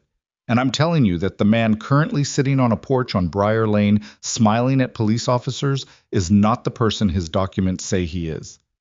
Cade looked at the phone in his hand. The screen had dimmed. He tapped it back to life. Stared at the records, the employment history, the tax filings, the lease agreement. The perfect meticulous architecture of a life that didn't belong to the man living it. He thought about Eli, about the bruise on the boy's jaw, about the 4 miles of frozen road between that house and the diner, about what kind of desperation makes a 10-year-old walk that far in the snow. He'd assumed, they'd all assumed, that the desperation was about fists, about a drunk man with a temper and no boundaries, about the simple, ugly geometry of domestic violence. But what if the bruise wasn't the secret? What if the bruise was just the part of the secret that was visible? We need to get those boys out tonight, Cade said. That's what I've been telling you. Not just out of the house, out of the county, away from whatever this is. Priest shook his head, slowly. The motion carried the weight of experience, not disagreement, but the particular patience of a man who had spent 3 decades watching good intentions crash against the machinery of systems that didn't bend for urgency. You can't, not legally. They're not your kids. You have no standing. The county has already initiated intake. The moment Children's Services opened that car door, those boys entered the system, and the system has procedures, and the procedures have timelines, and the timelines don't give a damn about what you found on a database at 11 o'clock at night. Then what do we do? Priest pulled a folded piece of paper from his shirt pocket, set it on the table, unfolded it with the careful, methodical movements of a man whose hands hurt in the cold, but who refused to let the pain dictate his pace. It was a name, written in Priest's small, precise handwriting. A woman's name, with a phone number below it, and an address in a town Cade didn't recognize. Margaret Harlan, family attorney, Crestline District. She handled the Jennings case 4 years ago. 3 kids pulled from a foster home after one of them ended up in the ICU. She won custody for the grandmother in 6 weeks, which is unheard of. She's expensive. She's difficult. She doesn't like bikers. And she's the only person within 200 miles who can walk into a county hearing Monday morning and make a judge listen to what I just told you. Cade picked up the paper, looked at the name, looked at Priest. Expensive how? $5,000 retainer, and that's a favor. Roach turned from the wall. The club doesn't have $5,000 sitting around. I know. So what are we doing, Priest? We pulled those kids out of a house. We got the cops there. We did the right thing. Now you're telling us the guy's a ghost, with a manufactured identity connected to some sealed investigation about kids, and the solution is a lawyer we can't afford? Priest looked at Roach with the steady, unhurried gaze of a man who had weathered anger from harder men in worse rooms and found it useful primarily as diagnostic information. I'm telling you what the options are. What you do with them is your decision. But understand this. If Roy Vance is connected to what I think he's connected to, then Eli and Noah aren't just kids who got hit by a drunk boyfriend. They're assets. They have value to the people who put Roy in that house. And when the system processes them, foster care, group homes, the endless bureaucratic shuffle, those people will know exactly where they are. Because the system is a filing cabinet, and filing cabinets can be opened by anyone with the right key. The thermos was empty. Priest set it aside, placed both hands flat on the table, palms down, fingers spread, the gesture of a man laying all his cards out and waiting for someone to pick them up. So the question isn't whether you can afford a lawyer. The question is what happens to those boys if you can't. Cade's phone buzzed. Dutch. The text was 4 words long, 4 words that changed everything. Roy just posted bail. Cade read it twice, 3 times. The words didn't rearrange themselves.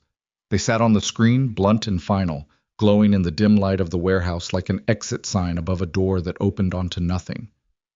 He was arrested? Dutch's reply came immediately, typed fast, punctuation absent, charged with misdemeanor domestic. Bail set at $500, paid cash. Walked out 20 minutes ago. Officers didn't hold him. Lena and boys taken to county intake on Mason Street, $500. That was the number the system placed on the safety of 2 children. The cost of a used appliance, the price of a weekend of drinking, the amount of money that stood between Roy Vance, or whoever Roy Vance actually was, and the freedom to disappear, regroup, and do whatever men connected to sealed investigations involving children did when their cover identities began to crack. He's out, Cade said. His voice was quiet, not calm. The difference was important. Calm was the absence of turbulence. Quiet was turbulence compressed so tightly it became a solid, dense, contained, and infinitely more dangerous. Priest didn't react, not visibly, but his hands, still flat on the table, pressed down. A fraction of an inch, a fraction of a pound of force, the smallest possible physical expression of the weight that had just settled on the room. Then we moved tonight. Roach came back to the table, sat down. His shaking had stopped. Not because the neurological condition had taken a break, but because the adrenaline had overridden it, flooding his system with chemicals that temporarily outranked whatever was wrong with his wiring. His eyes were sharp, clear. The eyes of a man who'd spent 20 years knowing exactly what incoming fire sounded like and was hearing it now. Move how? Margaret Harlan. Tonight. I'll make the call. Priest reached for his phone. Cade, you go to county intake on Mason Street. Find Dutch. Stay close to those boys. Don't leave them alone in that building. And Roy? Priest paused. His thumb hovered over the phone screen. He looked at Cade, a long, measuring look that carried the weight of every decision the club had ever made under his guidance. Every line they'd drawn, every line they'd crossed, every moment where the distance between justice and vengeance narrowed to a space so thin you could cut yourself walking through it. Roy is not your problem tonight. The boys are your problem tonight. Keep your eyes on what matters. And if Roy comes to Mason Street, he won't, not tonight. Men like Roy don't go to buildings full of social workers and intake officers hours after posting bail. They go somewhere quiet. They make phone calls. They talk to the people who built the identity that's starting to fall apart. And those people, whoever they are, will have a plan. They always have a plan. Our job right now is to move faster than the plan. Cade stood. The chair scraped. The sound echoed off the warehouse ceiling, a sharp metallic note that hung in the air like a struck bell. Roach, you're with me. Priest, I'll be at the dockside. I'll have Harlan on the phone within the hour. And Cade, Priest picked up his cane. Not to use, to hold. A habit from decades of gripping something solid when the words he needed to say were too heavy to carry in his hands alone. When you get to that intake office, they're going to ask you who you are. They're going to ask your relationship to the children. They're going to look at your jacket and your record and your face, and they're going to see exactly what Officer Drummond saw tonight. A threat. Not a protector. A threat. And every instinct you have is going to tell you to fight that, to argue, to explain. Don't. Then what? Be what you are. Man who showed up. Let them judge you. Let them write whatever they write in whatever file they open. And stay. Because in 3 years, when a judge reviews the case history and sees that a man with a felony-adjacent record sat in a county intake office at midnight in the middle of a snowstorm because 2 boys he'd never met needed someone to sit there, that's the thing that changes the math. Not lawyers. Not money. Presence. Cade looked at him. The word landed somewhere deep, below the anger, below the urgency, in the place where his 10-year-old self still sat in a room waiting for someone to walk through the door and stay. He nodded once, turned, walked toward the warehouse exit, Roach falling in behind him. The rain had intensified, a freezing downpour that turned the parking lot into a sheet of black glass reflecting the orange glow of a single sodium light mounted above the entrance.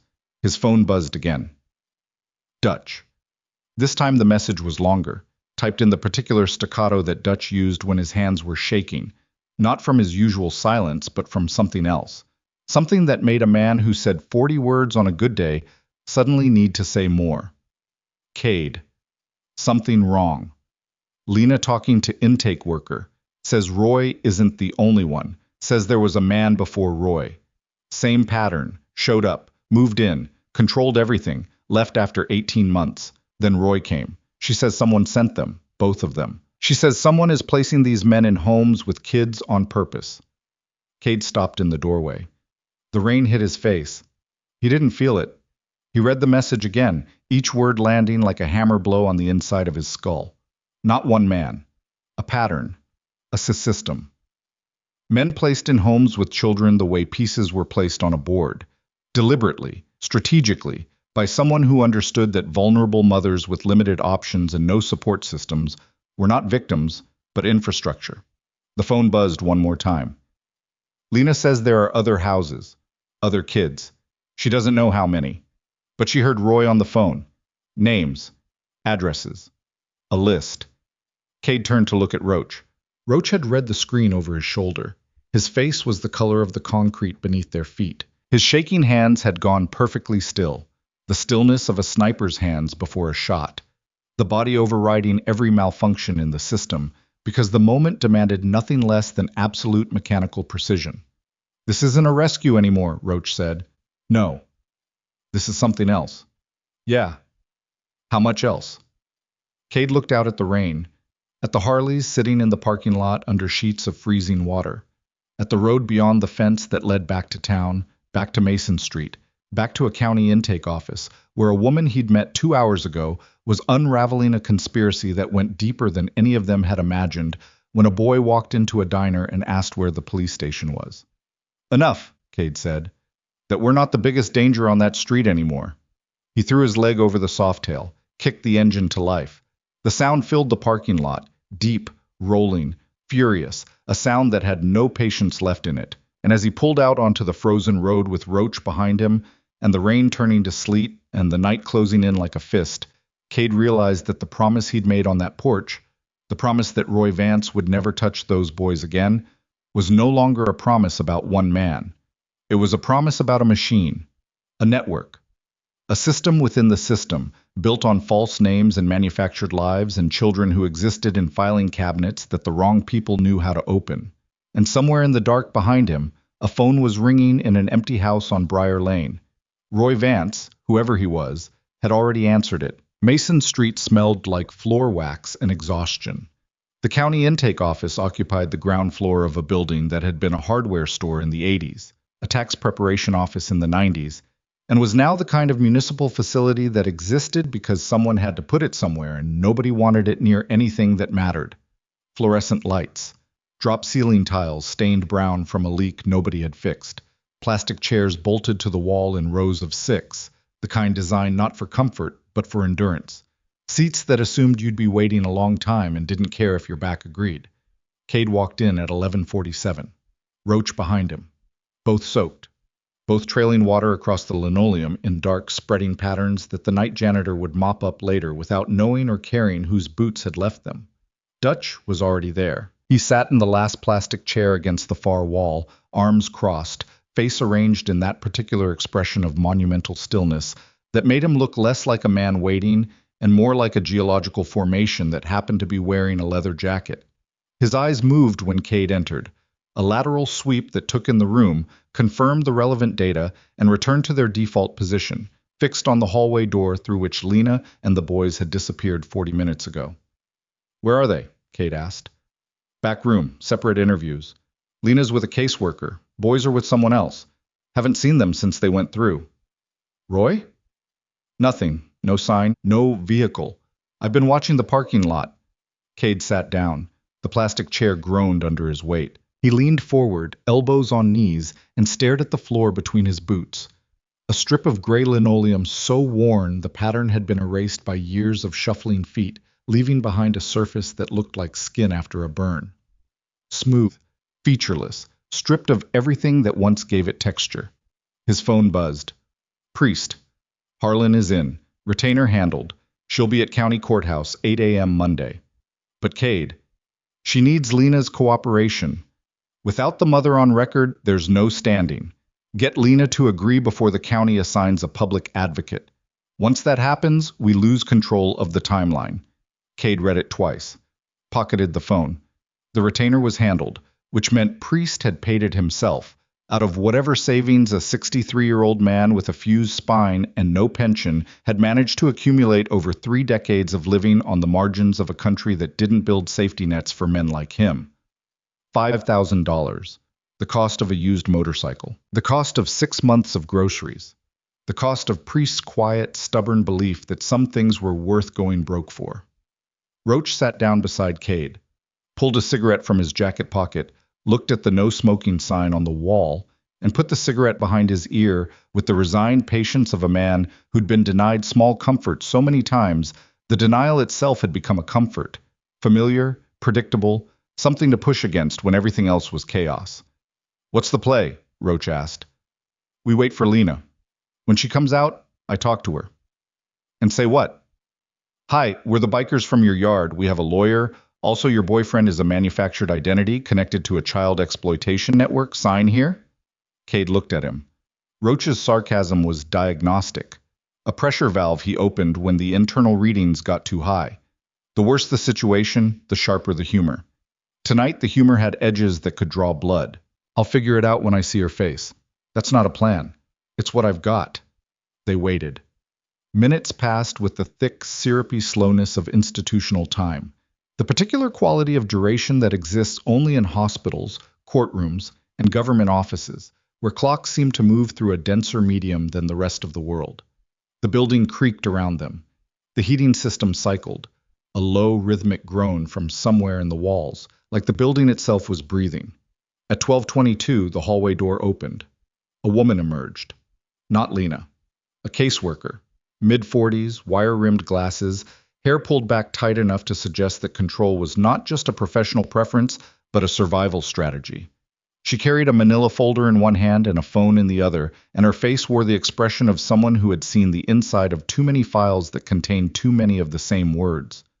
She looked at the three bikers. Her eyes moved from Cade to Roach to Dutch, and performed the same calculation every civilian performed when confronted with leather jackets and road-worn faces in an enclosed space. Threat assessment, probability analysis, the unconscious arithmetic of physical danger. "Can I help you?" "We're here for the Marsden family," Cade said. "Are you family?" "No." "Then I'm afraid I can't discuss. I'm the one who brought the boys in tonight." The caseworker paused, looked at her folder. Something in the paperwork confirmed what Cade said, because her posture shifted, not relaxing exactly, but recalibrating. The threat assessment adjusted. The arithmetic changed. "Mr. Mercer?" "Yeah." "Officer Hale's report mentions you. You're listed as the individual who responded to the older child's request for help." "That's right." She studied him, the scar, the tattoo, the leather, the everything. Cade let her look. Didn't shift. Didn't soften.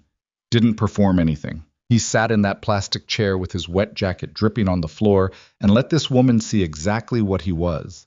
A man with a record and a history and a face that had been rearranged by violence and a reason for being in this building at midnight that had nothing to do with obligation and everything to do with the fact that a boy had asked him for help and the asking had broken something open that couldn't be closed.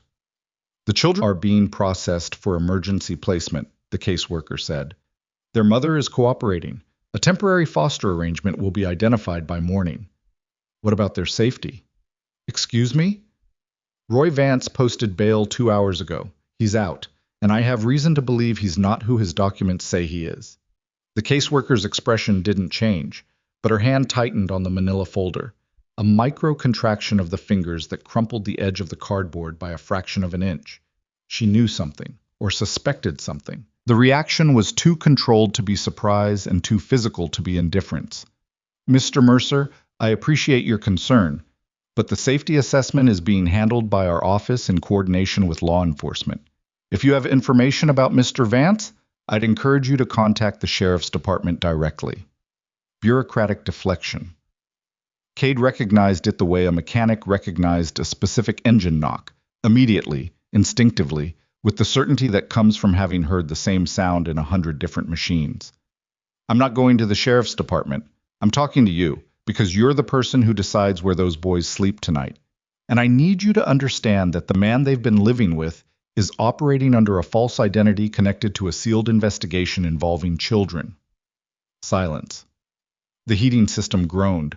Roach's unlit cigarette sat behind his ear like a tiny flag of surrender to forces beyond his control. The caseworker looked at Cade for a long time. Then she did something he didn't expect. She sat down. Not in a chair. On the edge of the reception desk, which was unprofessional and slightly awkward and completely human. She set the folder on her lap, took off her glasses, rubbed the bridge of her nose with thumb and forefinger. The universal gesture of a person who is too tired and too overwhelmed to maintain the performance their job requires. "I know," she said. 2 words. Quiet.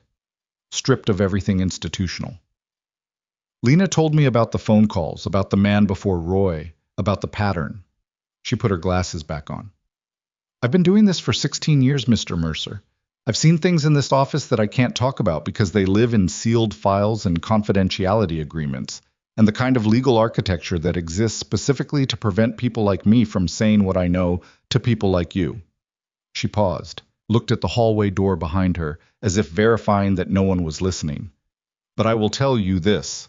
Those boys are not going into general placement tonight. I'm making a call to a specialized facility in Ridgemont. It's 30 miles from here. It's secure, and the intake coordinator is someone I trust personally. They'll be safe there until Monday." "And Lena?" "Lena will be offered a bed at the women's shelter on 4th Street. Whether she takes it is her decision. I need to talk to her. That's not something I can. 5 minutes, that's all. 5 minutes before she leaves this building. The caseworker looked at him. At Roach. At Dutch, who hadn't moved or spoken since Kate arrived, but whose presence in the room operated on a frequency that was impossible to ignore. The low, constant hum of a man whose stillness was not passivity, but potential energy stored to a dangerous density. 5 minutes, she said. In the hallway. I'll be at the desk. She stood, walked to the hallway door, opened it, spoke to someone inside. Low, brief, the murmured negotiation of institutional gatekeepers passing a person from one controlled space to another. Lena emerged. She looked smaller than she had on Briar Lane. The bathrobe was gone. Someone had given her a county-issue sweatshirt and a pair of pants that didn't fit. Her hair was down now, damp, hanging around a face that had aged 10 years in 3 hours. Her eyes were red but dry. She'd moved past crying into the territory beyond, that blasted, hollow landscape where emotions have burned through their fuel and left behind only the char. She saw Cade, stopped, looked at him with an expression that contained so many competing signals. It was like trying to read a radio tuned to 5 stations at once. Gratitude, fear, suspicion, exhaustion, and underneath all of it, the faint, persistent pulse of the hope he'd seen on the porch.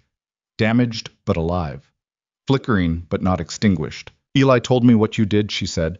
I didn't do anything. Your boy did all of it. She shook her head, a small motion. He walked 4 miles. In the snow. He's 10 years old and he walked 4 miles because I was too scared to walk 12 feet. You walked the 12 feet tonight. Too late. You're standing here. Your boys are safe. It's not too late. Lena's hands were shaking. She pressed them against her thighs, hard, the knuckles whitening, the gesture of a person physically holding themselves together. They're going to take my kids. They're going to protect your kids. There's a difference. And there's a lawyer, Margaret Harlan, Crestline District, who's going to be at the courthouse Monday morning to make sure the protection doesn't become permanent separation. Lena looked at him.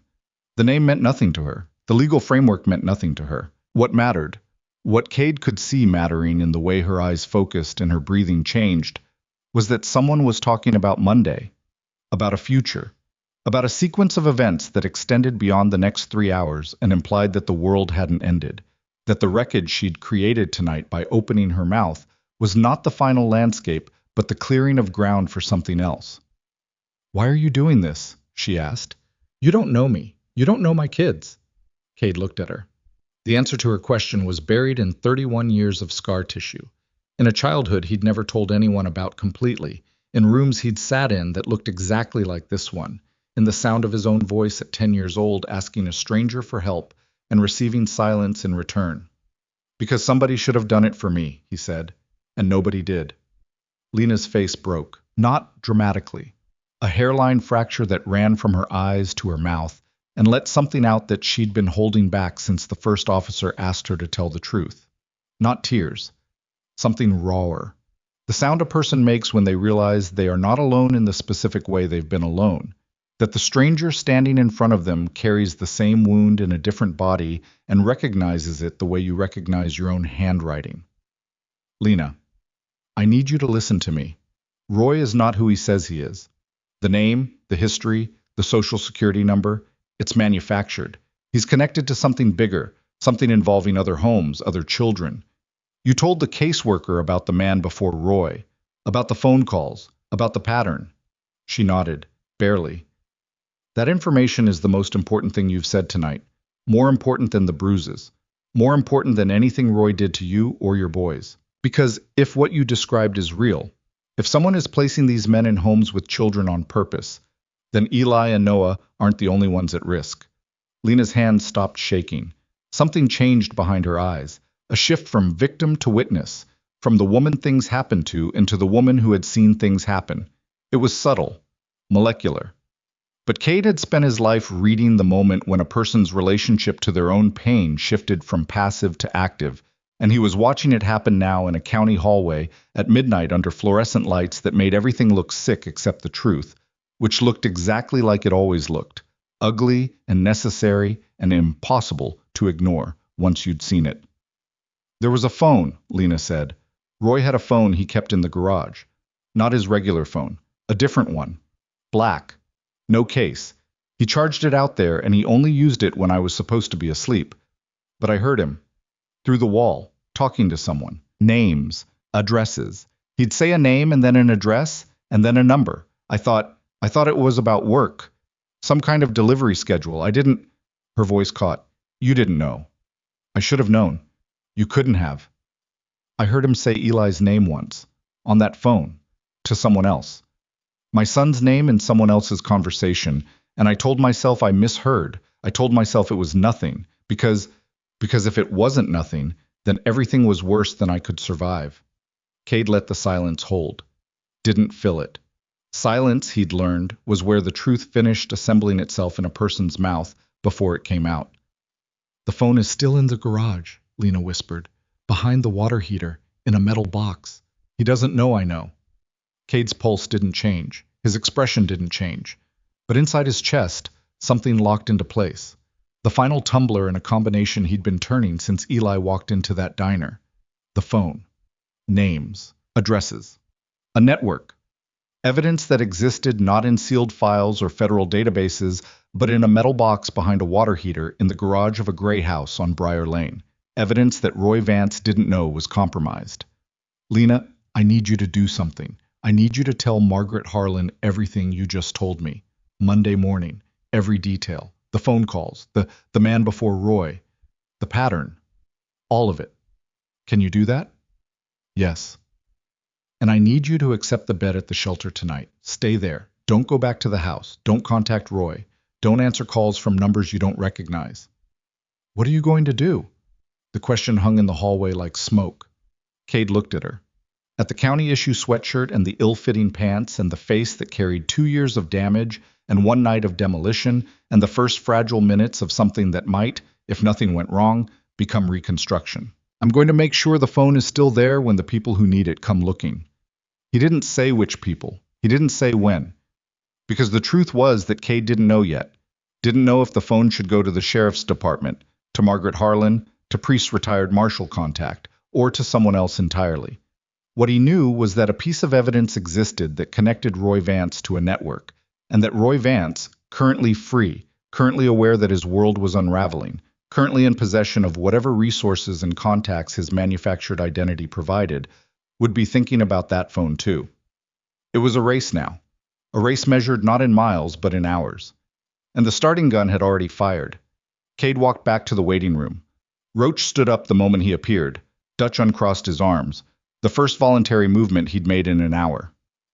We're going back to Briar Lane. Roach's face went through a rapid sequence. Tonight? Right now. The house is a crime scene. There'll be tape. There'll be tape on the front door. There won't be tape on the garage. Dutch understood immediately. His face didn't change, but his body did. A subtle realignment of weight, center of gravity shifting forward, the posture of a man transitioning from waiting to moving. He'd spent 4 years in Leavenworth. He knew what evidence meant. He knew what evidence disappearing meant. And he knew the difference between stealing and securing, which was a legal distinction that lived on a razor's edge that men like them walked every day of their lives.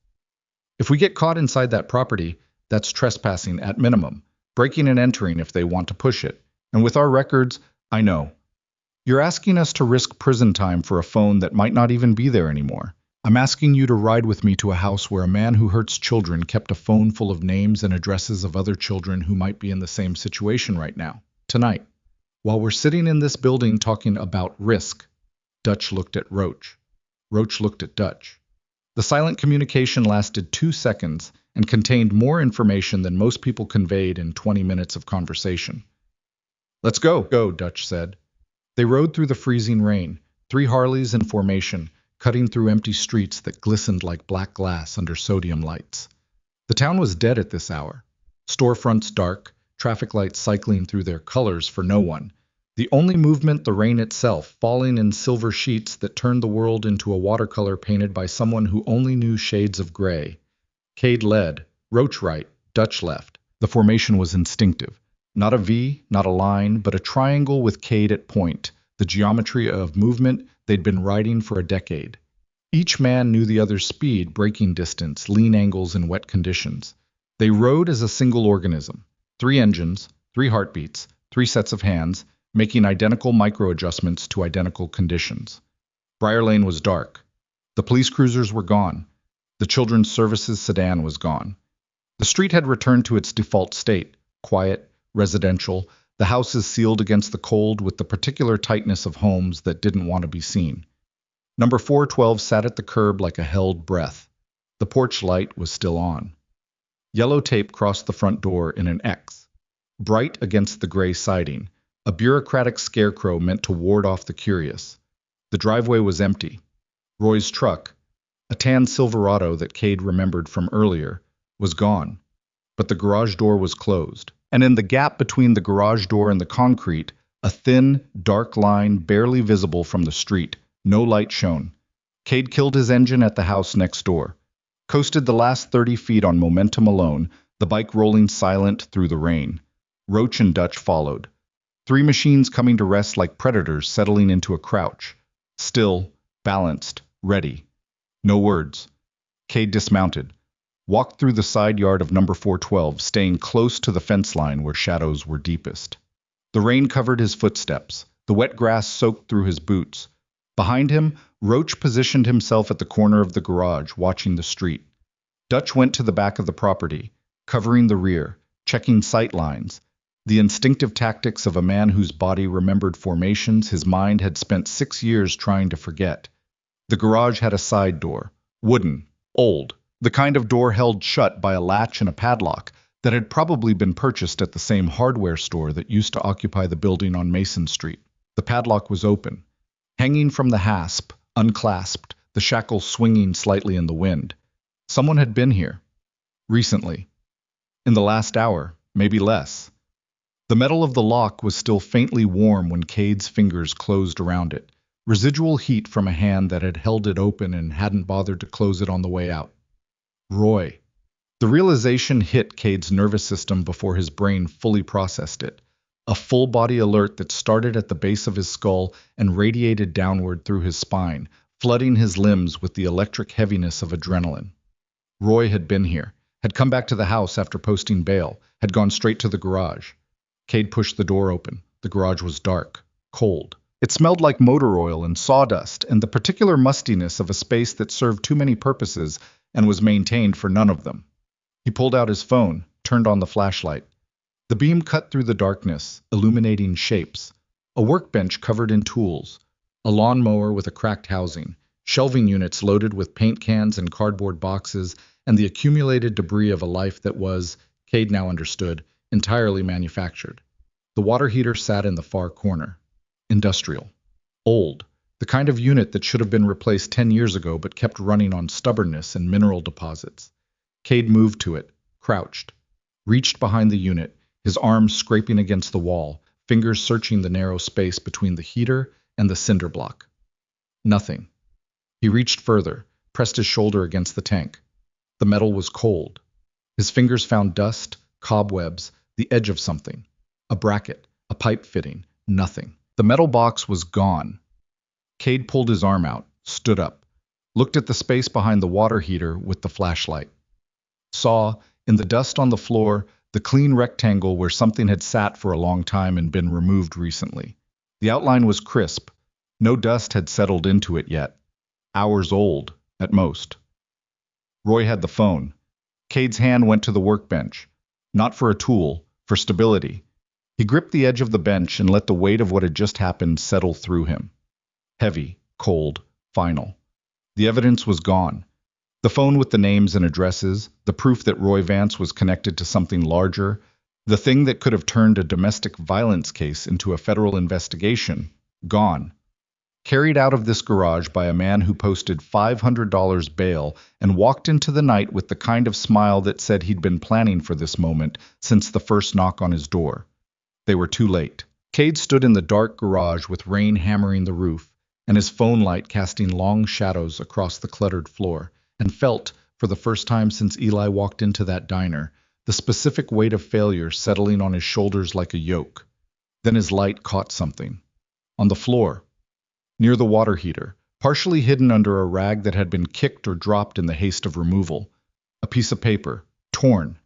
Small, maybe 3 inches by 4, ripped from something larger, a notebook or a ledger, with a jagged edge that suggested speed rather than precision. On it, in handwriting that was small and tight and eerily familiar from the county records priest had shown him at the dockside, were 3 lines. A name, an address, a number. The name was not Roy Vance. The name was not anyone Cade recognized. But the address was in this county, this town, 7 blocks from where Cade was standing. And the number, a phone number with a local area code, was one Cade had seen before, not in a file, not on a screen, on the side of a van that had been parked outside the county intake office on Mason Street when he'd walked in 45 minutes ago. A white van with a local area code and a business name painted on the side that Cade had glanced at and dismissed because it looked ordinary, because everything about this network was designed to look ordinary, because the entire architecture of what Roy Vance was part of depended on the world glancing at it and looking away. The van was at Mason Street, where the boys were. Cade's phone was in his hand before his next breath. He called Dutch. 2 rings. 3. No answer. He called Roach. The phone rang once. Roach picked up. Back of the house is clear. What did you... Get to the bikes. Now. What happened? The phone is gone. Roy was here, and there's a van at the intake office that shouldn't be there. Silence on the line. 1 second. 2. The particular silence of a man whose combat training is overriding every civilian response in his nervous system and rerouting all available resources to the single channel that matters. Action. Moving. Cade ran. Through the side yard, through the rain, boots slipping on wet grass. He reached his Harley, threw his leg over, kicked the engine. The sound shattered the quiet of Briar Lane. A thunderclap of mechanical fury that set a dog barking 3 houses down and sent a cat streaking across the road like a dark arrow. Roach was on his bike 2 seconds later. Dutch was already gone. His Harley was missing from the line. Cade hadn't heard him leave, hadn't seen him move. The man had read the situation through walls and rain and silence and was already riding toward Mason Street with the focused, terrifying efficiency of a man who did not process danger as a concept, but as a coordinate. Cade twisted the throttle. The rear tire broke traction on the wet road, caught, hooked, and launched him forward into the rain. Streetlights blurred. The world narrowed to a tunnel of water and headlight, and the sick yellow pulse of sodium lamps streaking past like tracer rounds. 7 blocks. He covered them in under 2 minutes, running every light, leaning through turns that the rain made suicidal, feeling the rear end of the softail slide on every corner, and correcting with the reflexive precision of a man who had been riding in bad conditions for 20 years and whose body understood the physics of traction the way a musician's fingers understood strings. Mason Street. The intake office. The parking lot. The white van was still there, parked at the far end of the lot, away from the building's entrance, away from the overhead lights. Engine off. Lights off. But through the rain-streaked windshield, in the faint ambient glow of the building's exterior lamp, Cade could see movement inside the cab. A figure. Maybe 2. Watching. Dutch's Harley was parked at the curb near the entrance, engine still running, the headlight cutting a cone of light through the rain that illuminated the front door of the intake office. Dutch himself was nowhere visible, which meant he was already inside the building, or already positioned somewhere that the darkness made invisible, doing what Dutch did best, existing in spaces without being seen until the moment he chose to be. Cade pulled into the lot, killed his headlight, let the engine idle low. Roach pulled in beside him, mirroring the move. Lights off, engine at a murmur, 2 dark shapes on dark machines in a dark corner of a parking lot where something was about to happen. He pulled out his phone, dialed the intake office number from the sign on the building's door. 3 rings. 4. The caseworker answered. Whitfield. Mr. Mercer? There's a white van in your parking lot, far corner. At least 1 person inside. Do you have security in the building? Silence. The sound of movement, a chair pushing back, footsteps, the creak of a blind being lifted. I see it. Lock the interior doors. Don't let anyone in or out until I tell you otherwise. Mr. Mercer, I should call the police. Call them, but lock the doors first. He hung up, pocketed the phone, looked at Roach. Roach's shaking had stopped again. His face was a mask of controlled intensity, every line sharpened, every muscle engaged, the face of a man whose nervous system had been forged in combat and was now operating at the frequency it was originally designed for. Not peace, not anger, function, pure, distilled, lethal function. What are we doing? Roach asked. Not a question about strategy, a question about limits. How far? How much? What line? Cade looked at the van, at the building where two boys sat in a room they'd been told was safe, being processed by a system they'd been told would protect them, while a vehicle full of shadows sat in the parking lot watching the door. We're not leaving, Cade said. He swung off the Harley, stood in the rain. The water ran down his face, his jacket, pooled in his boots. He didn't feel it. He was operating on a fuel that had nothing to do with warmth or comfort or the calculations of self-preservation, a fuel that burned clean and hot and came from the place in his chest where a 10-year-old boy still sat in a room waiting for someone to walk through the door. He started walking toward the van. Roach fell in beside him, shoulder to shoulder. Two men in leather crossing a rain-swept parking lot toward a vehicle that contained something they didn't fully understand, connected to a network they couldn't fully see. Driven by motives that made the domestic violence they'd interrupted tonight look like the surface of an ocean whose depth they were only now beginning to comprehend. 30 feet from the van, the engine started. The headlights hit them. High beams, blinding. Two columns of white light that turned the rain into a wall of silver needles and erased everything behind the glare. The van, the occupants, the license plate, all of it swallowed by a brightness so aggressive it felt like an act of violence. Cade didn't stop walking. 20 feet. The engine revved. The van lurched forward. Not toward them, but sideways, cutting across the lot toward the exit, tires spraying water in a wide arc that caught the light and turned to diamonds. Then Dutch appeared. He stepped out from behind the dumpster at the lot's exit, a wall of shadow and leather and absolute, immovable intent. He stood in the van's path the way a boulder stands in a river's path, without negotiation, without doubt, with the simple physical authority of a mass that has decided not to move and has the density to back the decision up. The van's brakes locked, tires screamed on wet asphalt.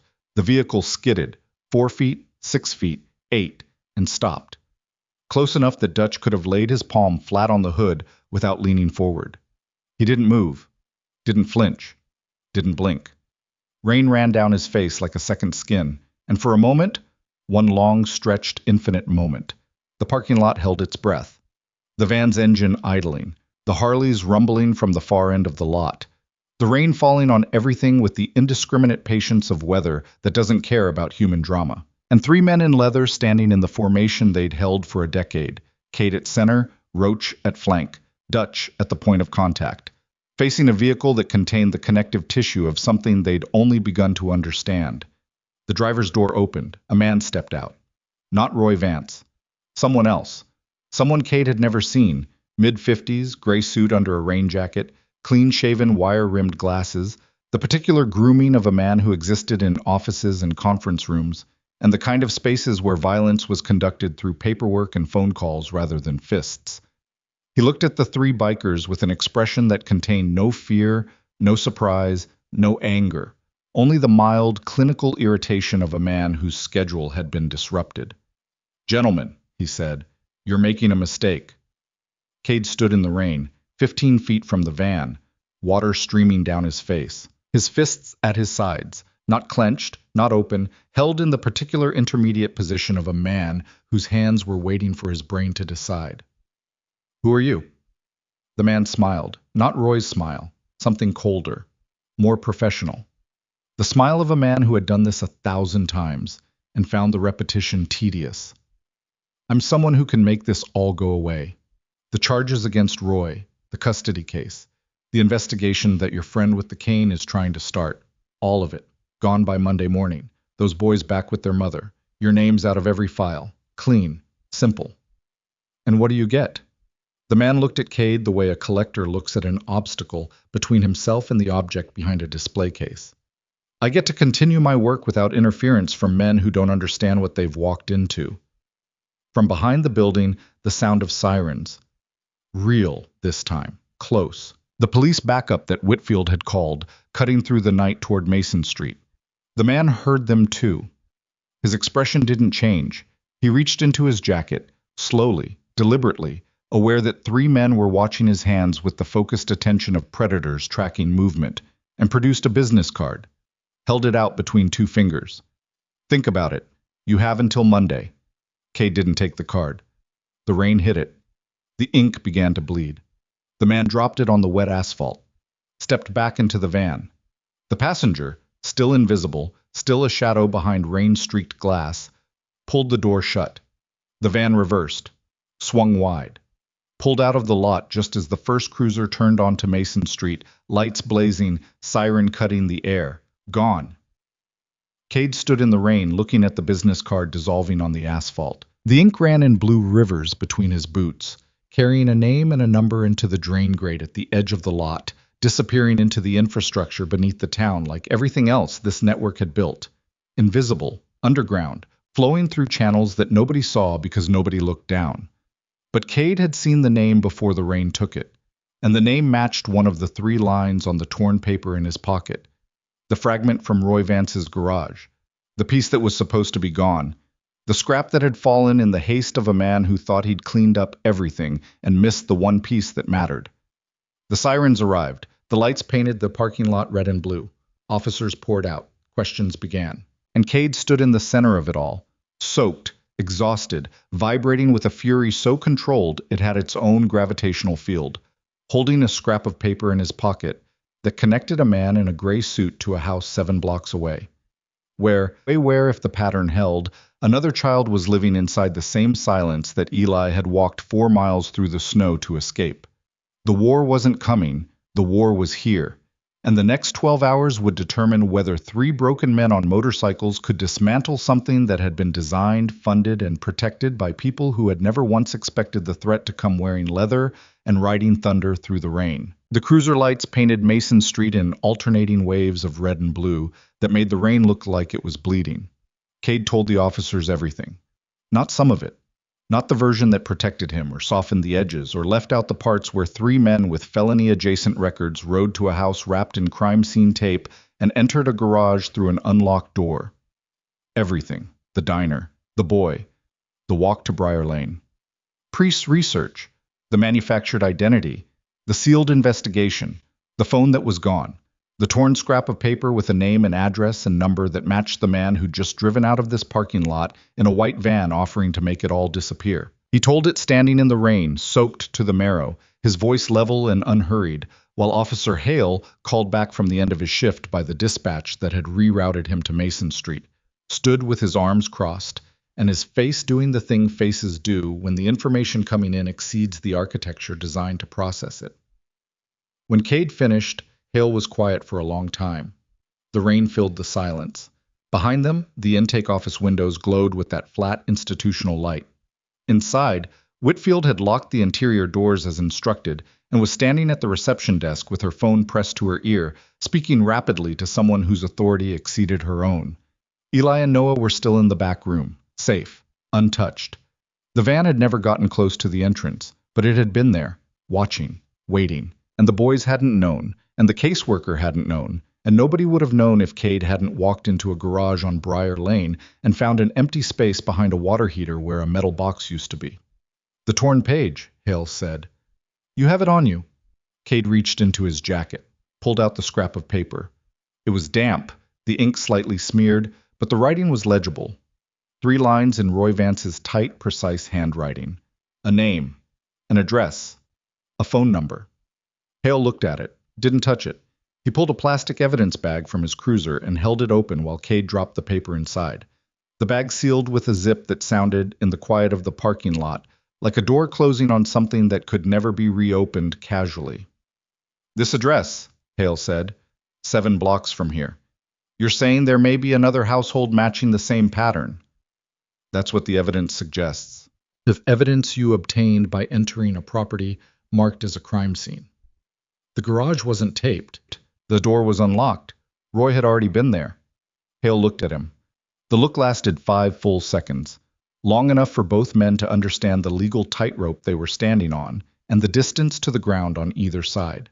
What Cade had done was, at best, a gray area that a sympathetic judge might overlook. At worst, it was contamination of a crime scene that a competent defense attorney could use to unravel everything. But the paper was real. The name was real. The address was real. And somewhere 7 blocks away, the pattern might be repeating in a house that looked just like number 4 and 12. Ordinary, maintained, the kind of place you drove past 1,000 times without ever feeling the wrongness beneath the surface. "I'm going to call this in," Hale said. "County detectives. State police if the county kicks it up, which they will once they see the sealed investigation flag. This is beyond my scope." "How long?" "Hours. Maybe morning. There might be a kid in that house right now." "I know." Hale's voice cracked on the second word. A hairline fracture in the professional surface that revealed, for just a moment, the human being underneath. The man who'd been answering domestic calls in this county for 20 years. The man who'd been to Briar Lane before and left. The man who carried that leaving the way Cade carried his tattoo. Permanently, visibly, a word written on the body that meant something only the bearer fully understood. "I know," Hale said again, quieter. "And I'm going to handle it. But I need you to let me handle it. Because if you go to that address tonight, you, with your record, on a night when you've already been inside one crime scene, you give whoever's behind this exactly the argument they need to make all of it inadmissible. The paper. Lena's testimony. The caseworker's notes. All of it. Gone.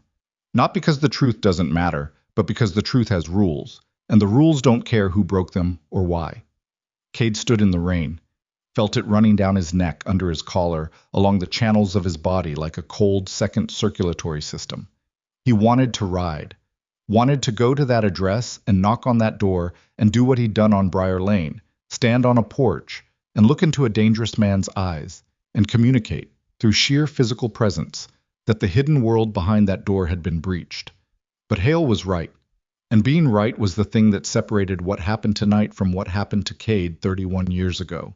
The difference between a rescue that held up and a rescue that collapsed under the weight of its own good intentions, leaving the children it was supposed to save worse off than before. "Okay," Cade said. One word, the hardest word he'd said all night. Harder than the promise on the porch.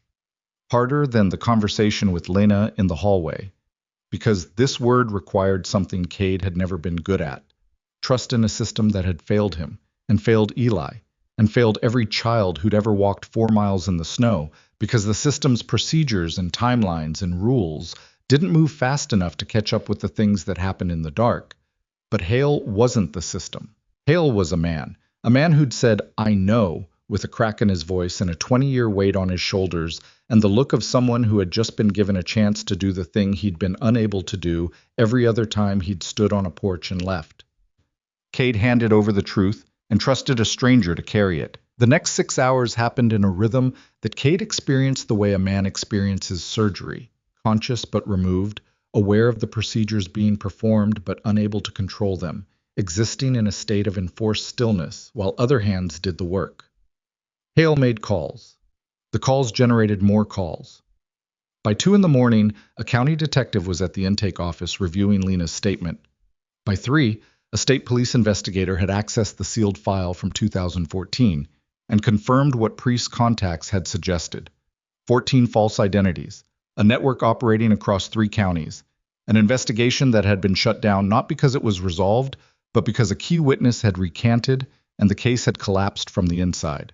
The witness who recanted was a woman, a mother, living in a household with one of the 14 men. She'd recanted because the man in her house had told her that if she testified, her children would be placed in foster care and she'd never see them again. The system's own machinery had been weaponized against itself.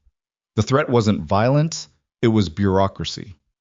The network understood that for a mother living on the margins, the fear of losing her children to the state was more paralyzing than any fist. Roy Vance had used the same playbook with Lena, the same quiet, calibrated architecture of control. Don't hit where teachers see. Don't leave marks where cameras reach. And always, always maintain the implicit threat. If you talk, they'll take your kids and you'll have nothing. But Lena had talked. Standing in the snow on Briar Lane, wearing a bathrobe, shaking with a cold that came from deeper than weather, she had dismantled 2 years of silence in a single conversation with Officer Hale. And in the hallway of the intake office, She had given Cade the location of the phone, and the phone that Roy had taken from the garage, the phone that was supposed to be the network's insurance policy, was now the network's liability, because Roy Vance was carrying a device full of names and addresses and the digital fingerprints of every connection the network had built. And the state police knew it existed, and a warrant was being drafted at 4 in the morning by a judge who'd been woken from sleep and told that the sealed investigation from 2014 was no longer sealed. At 4:30, Hale came to the waiting room where Cade, Roach, and Dutch sat in plastic chairs that had become, over the course of the night, as familiar as their own motorcycle seats. "We picked up Roy Vance 40 minutes ago. Motel outside Ridgemont. He had the phone." Cade closed his eyes. Just for a moment. A single bead of darkness behind his eyelids, where the tension he'd been carrying for 8 hours released by a fraction. Not all the way, not completely, but enough that his shoulders dropped a quarter inch and his hands unclenched for the first time since he'd found the empty space behind the water heater. And the address? The one on the paper? State police served a warrant at 3:15. A man living there under the name Kevin Braddock, also manufactured. 2 children in the home, a girl, 9, and a boy, 6. Neither are his biological children. The mother was unaware of the false identity. Dutch made a sound, small, involuntary. A sound that came from somewhere so deep in a man who never made sounds that the room went still around it, the way a room goes still when a structure that everyone assumed was solid suddenly shows a crack. "Are they safe?" Dutch asked. 2 words. His voice raw in a way Cade had never heard from him. Not anger, something under anger. Something that lived in the basement of a man's experience where the oldest wounds were stored. "They're safe. Both children are in protective custody. The mother is cooperating." Hale paused, looked at the 3 bikers, at the leather and the scars and the road grime and the exhaustion that had turned their faces into landscapes of shadow and bone. The phone had 37 contacts. Not all of them are connected to the network. Some are legitimate, some are burners. But the state police have already identified 6 additional false identities across the Tri-County area, each one in a household with children. 6. The number sat in the waiting room like a stone dropped into still water, sending ripples outward through the silence. Arrests are being coordinated now. Multiple agencies. By Monday morning, every name on that phone will have been investigated.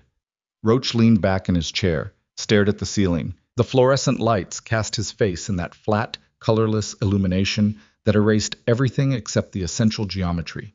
The deep lines, the white beard, the tremoring hands that had finally started shaking again now that the adrenaline was receding and the neurological reality was reasserting itself.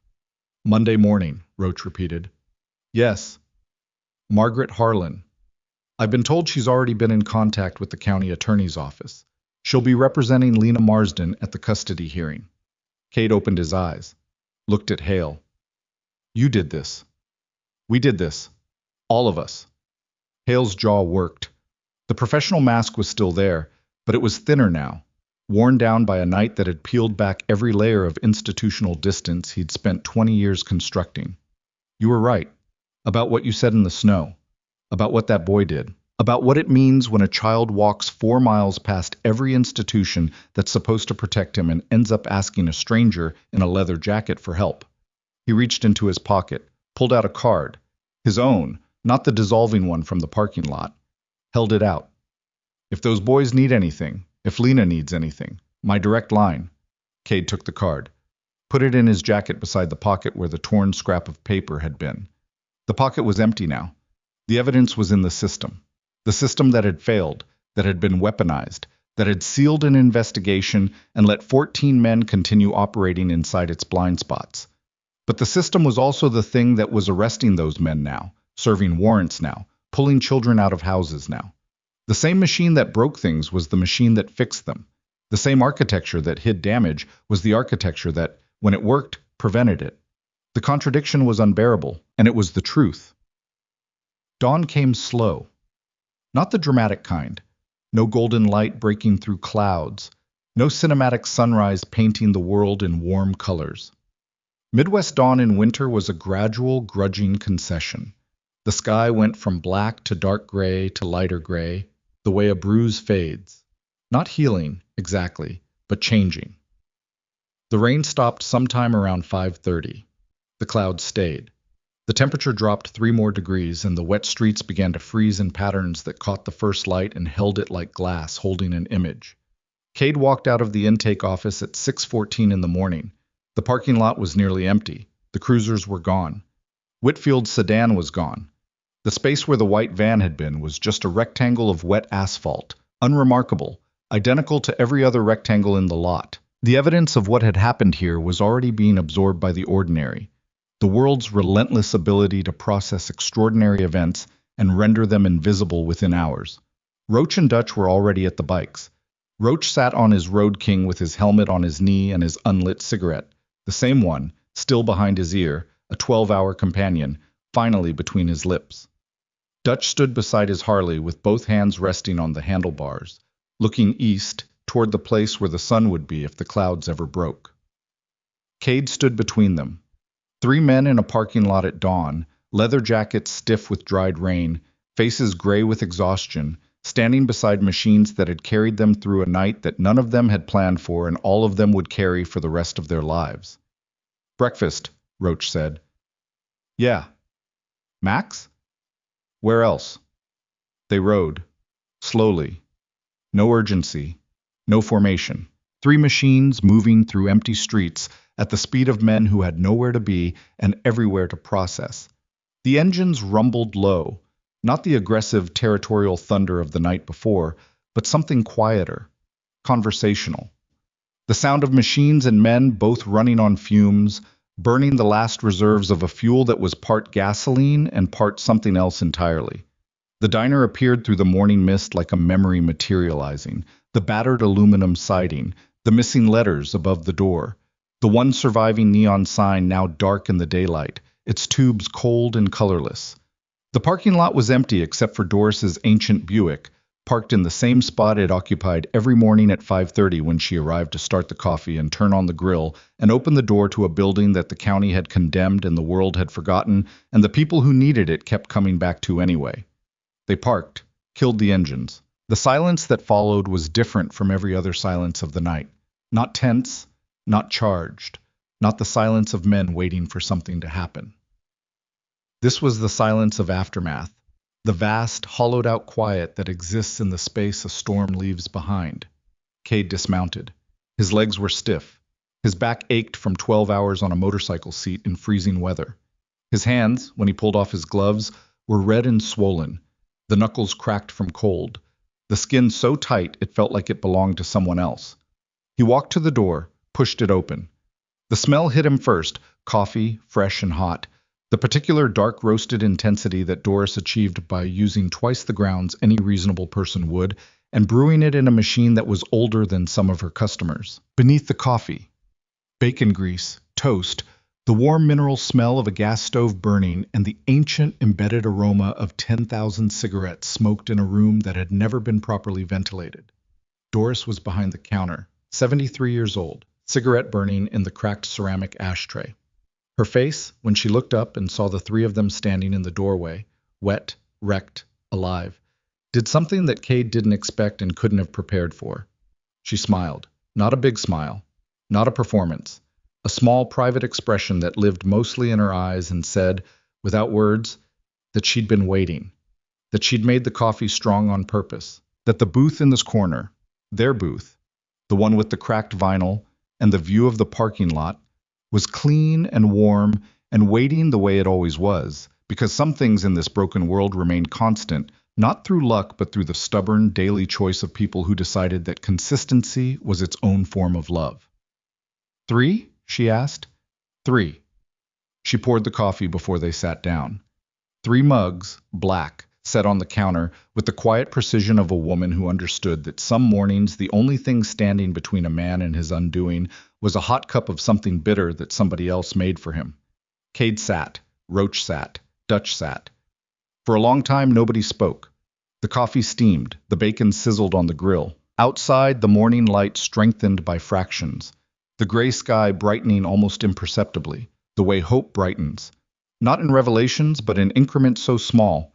You only notice them when you look back and realize the world is slightly less dark than it was an hour ago.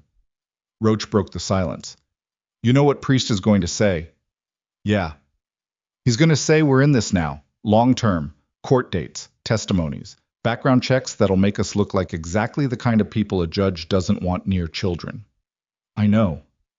He's going to say Margaret Harlan is expensive and difficult and doesn't like bikers, and we're going to have to sit in rooms with people who look at us the way Drummond looked at us on that porch. I know. And you're going to do it anyway. Cade looked at his coffee, at the dark surface reflecting the fluorescent lights, the tiny ripples from the vibration of the grill, the steam rising and disappearing into air that smelled like everything he'd ever needed in one place: warmth, caffeine, grease, and the presence of men who'd ridden through the worst night of his recent life without once asking him to explain why it mattered. Yeah, he said. I am. Roach nodded, picked up his mug, took a sip, set it down. Then, with the casual deliberateness of a man making a decision he'd already made hours ago and was only now allowing to surface, he said, Then so am I. Dutch said nothing, but he reached for the sugar dispenser, the only man among them who took sugar, and added 2 spoonfuls to his coffee with the careful, methodical movements of someone who intended to be sitting in this seat for a long time. That was his answer. The diner filled slowly as morning deepened. A truck driver. 2 women in scrubs coming off a hospital shift. An old man with a newspaper who sat at the counter and ordered the same thing he'd been ordering since the letters above the door still spelled whatever name they'd once spelled. Nobody looked twice at the bikers. In this diner, in this town, leather jackets and scarred knuckles and the smell of road and rain were as unremarkable as the drop ceiling tiles and the broken neon. You didn't come to Max to be seen. You came to be left alone with your coffee and your damage and the particular mercy of a place that expected nothing from you except that you pay your tab and not start any trouble. Cade's phone buzzed at 7:08, a text from a number he didn't recognize. He opened it. It was from Whitfield, the caseworker. 4 words that carried more weight than the legal paragraphs and procedural language that would follow in the days and weeks and months ahead. Boys are asking for you. Cade read it again, set the phone on the table, screen up, so Roach and Dutch could see. Roach looked at it. His eyes went bright.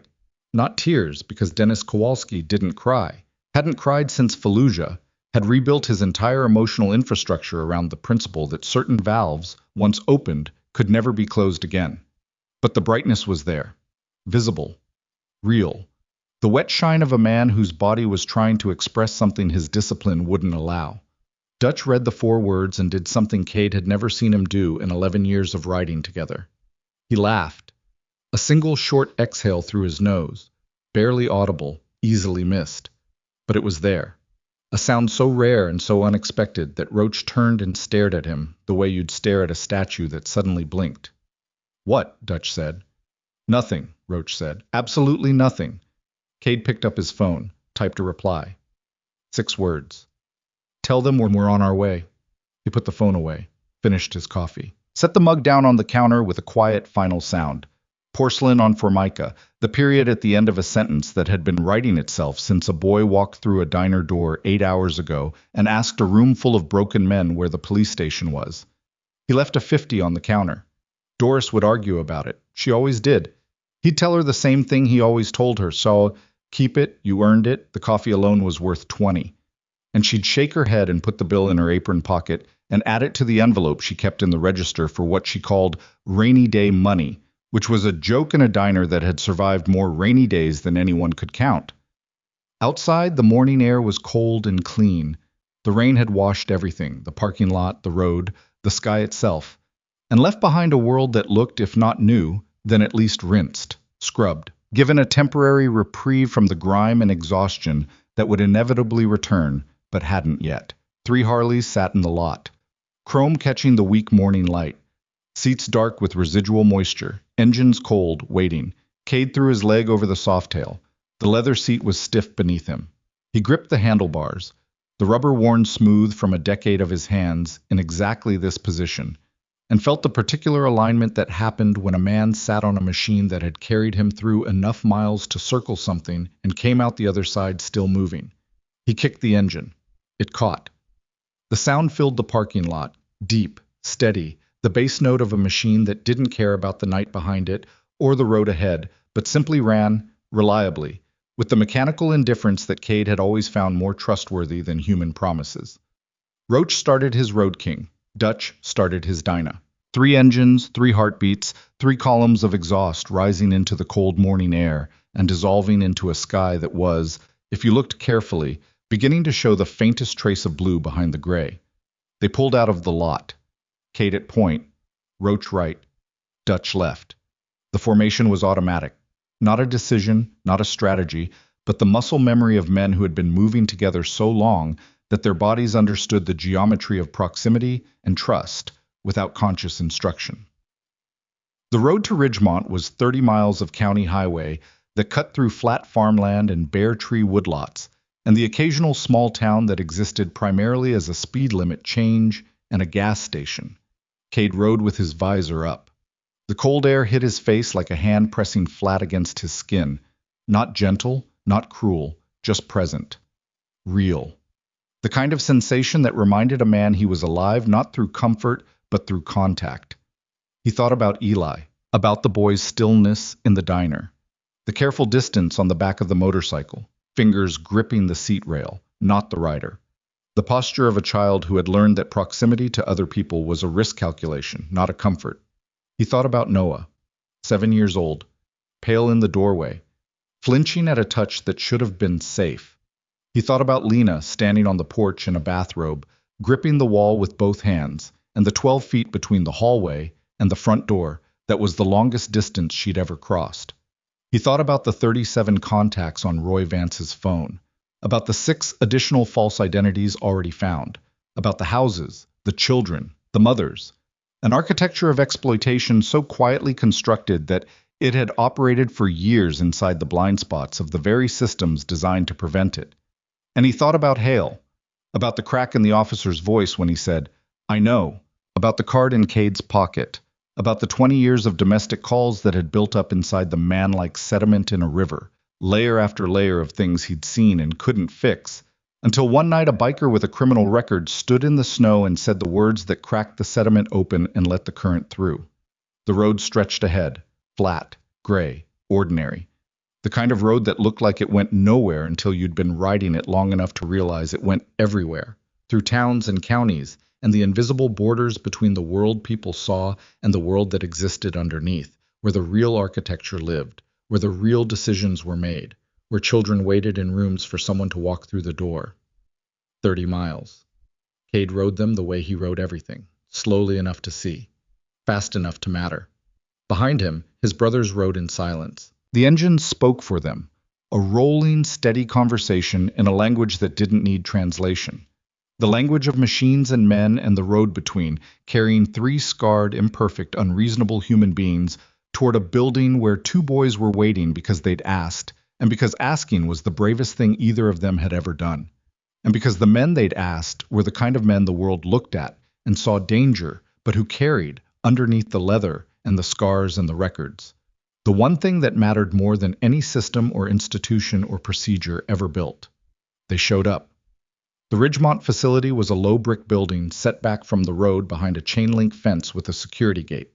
Functional, clean, the kind of place designed not to impress but to contain, to provide walls and warmth and locked doors between the children inside and the world outside that had already proven itself untrustworthy.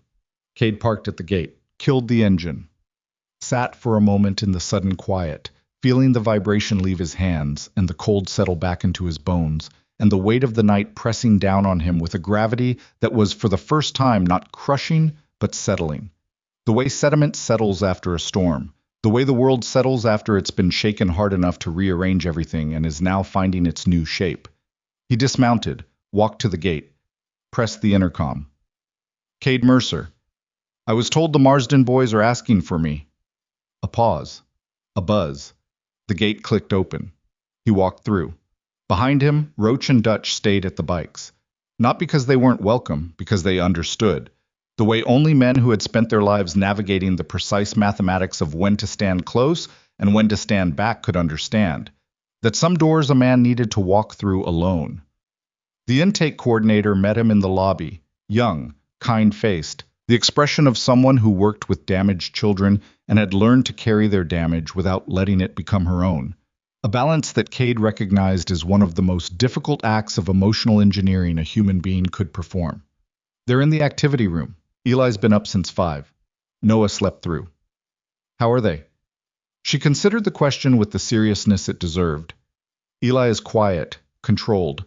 The way he's been, I think, for a long time. Noah is fragile. But he ate breakfast, all of it. That's a good sign. She led him down a hallway that smelled like disinfectant and crayons, stopped at a door with a small window. Through it, Cade could see a room with child-sized tables and chairs and shelves of books, and a carpet printed with a map of something that was meant to be educational. Noah sat at one of the tables with a coloring book, working with the careful, focused intensity of a child who had discovered that the world inside the lines was controllable in a way the world outside them never had been. Eli sat by the window, not coloring, not reading, just sitting, his body angled toward the glass, watching the parking lot with the same radar he'd been running all night, scanning, monitoring, waiting for the shape on the horizon to resolve into something identifiable. When Cade stepped through the door, Eli turned. Their eyes met. And something happened in that room. Something that didn't have a name in any language Cade knew. Something that existed in the frequency between two people who recognized each other, not by face or voice, but by damage. The boy who'd walked 4 miles. The man who'd been that boy 31 years ago. Two versions of the same wound, separated by decades and miles, and the accumulation of everything that happens between the age of 10 and the age of 41, looking at each other across a room full of small chairs and coloring books, and the quiet, stubborn proof that the world, for all its machinery of failure, sometimes delivered the right person to the right door at the right moment. Eli didn't run, didn't cry, didn't perform the kind of dramatic reunion that movies use to signal emotional resolution. He stood up, walked across the room, stopped 2 feet from Cade, and looked up at him with those dark, watchful eyes that had been scanning for danger since before he knew the word for it. "You came back," Eli said. Not a question, a confirmation. The verbal equivalent of a hand reaching out and touching something solid to verify that it was real. "Yeah," Cade said. "Are you going to keep coming back?" The question landed in Cade's chest like a fist, not violent, but precise, hitting the exact place where 31 years of unanswered questions lived, the place where a 10-year-old boy still sat in a room, waiting. Cade crouched down. Not to be at eye level.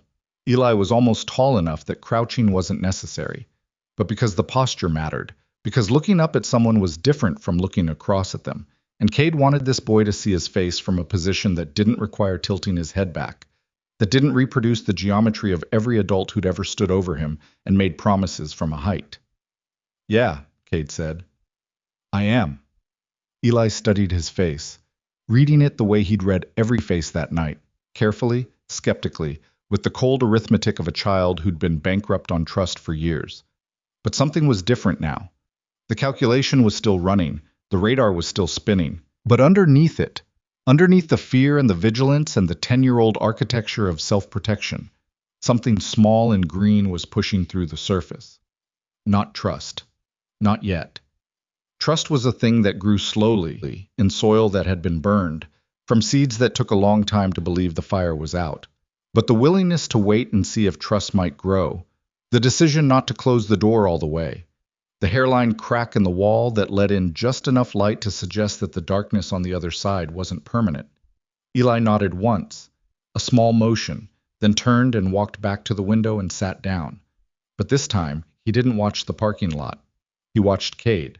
And Cade sat down in one of the small chairs, too small for him, absurdly small, his knees nearly touching his chest, and stayed. Outside, the morning continued its slow, reluctant brightening. Roach smoked his cigarette. Finally, 12 hours after it had first appeared behind his ear, the flame from his lighter cupped against the wind, the first inhale deep and slow, and carrying with it the accumulated tension of a night that had tested every remaining structure in his body and mind. Dutch stood beside his Harley, arms crossed, face turned toward the facility, watching the building with the same patient, immovable attention he'd given the intake office on Mason Street. Not guarding, witnessing, Standing in the cold, because standing in the cold was what you did when someone you'd ridden with walked through a door that mattered, and you wanted them to know, when they came back out, that the road was still there, and the engine was still warm, and the brothers were still waiting. The clouds shifted. A thin line of blue appeared along the eastern horizon, narrow, fragile, barely visible. The kind of blue that could close up again in a minute, or could, if the wind was right, widen slowly into something that resembled, if not a clear sky, then at least the promise that clear skies existed somewhere behind the gray. Inside the facility, Noah looked up from his coloring book, saw Cade sitting in the small chair, looked at Eli, looked back at Cade. Then he picked up a crayon, blue, the same blue as the line on the horizon, and went back to coloring. The room was warm, the light was soft, and 3 miles down the road, in a diner with no name, Doris poured coffee for the morning regulars and tucked a $50 bill into the envelope in the register, and didn't know, couldn't know, that the money had been left by a man who'd spent the night proving that the most dangerous thing in the world isn't violence or conspiracy or the machinery of systems that fail. The most dangerous thing in the world is a man with nothing left to lose who decides that someone else's child is worth everything he has. Some people survive because the law saves them. Some people survive because the system, for all its cracks, holds just long enough. And some people survive because 3 men on motorcycles, scarred, broken, carrying invisible wars inside them, heard a boy ask for help and decided, without a vote, without a discussion, without a single word spoken aloud, that the answer was yes, always yes.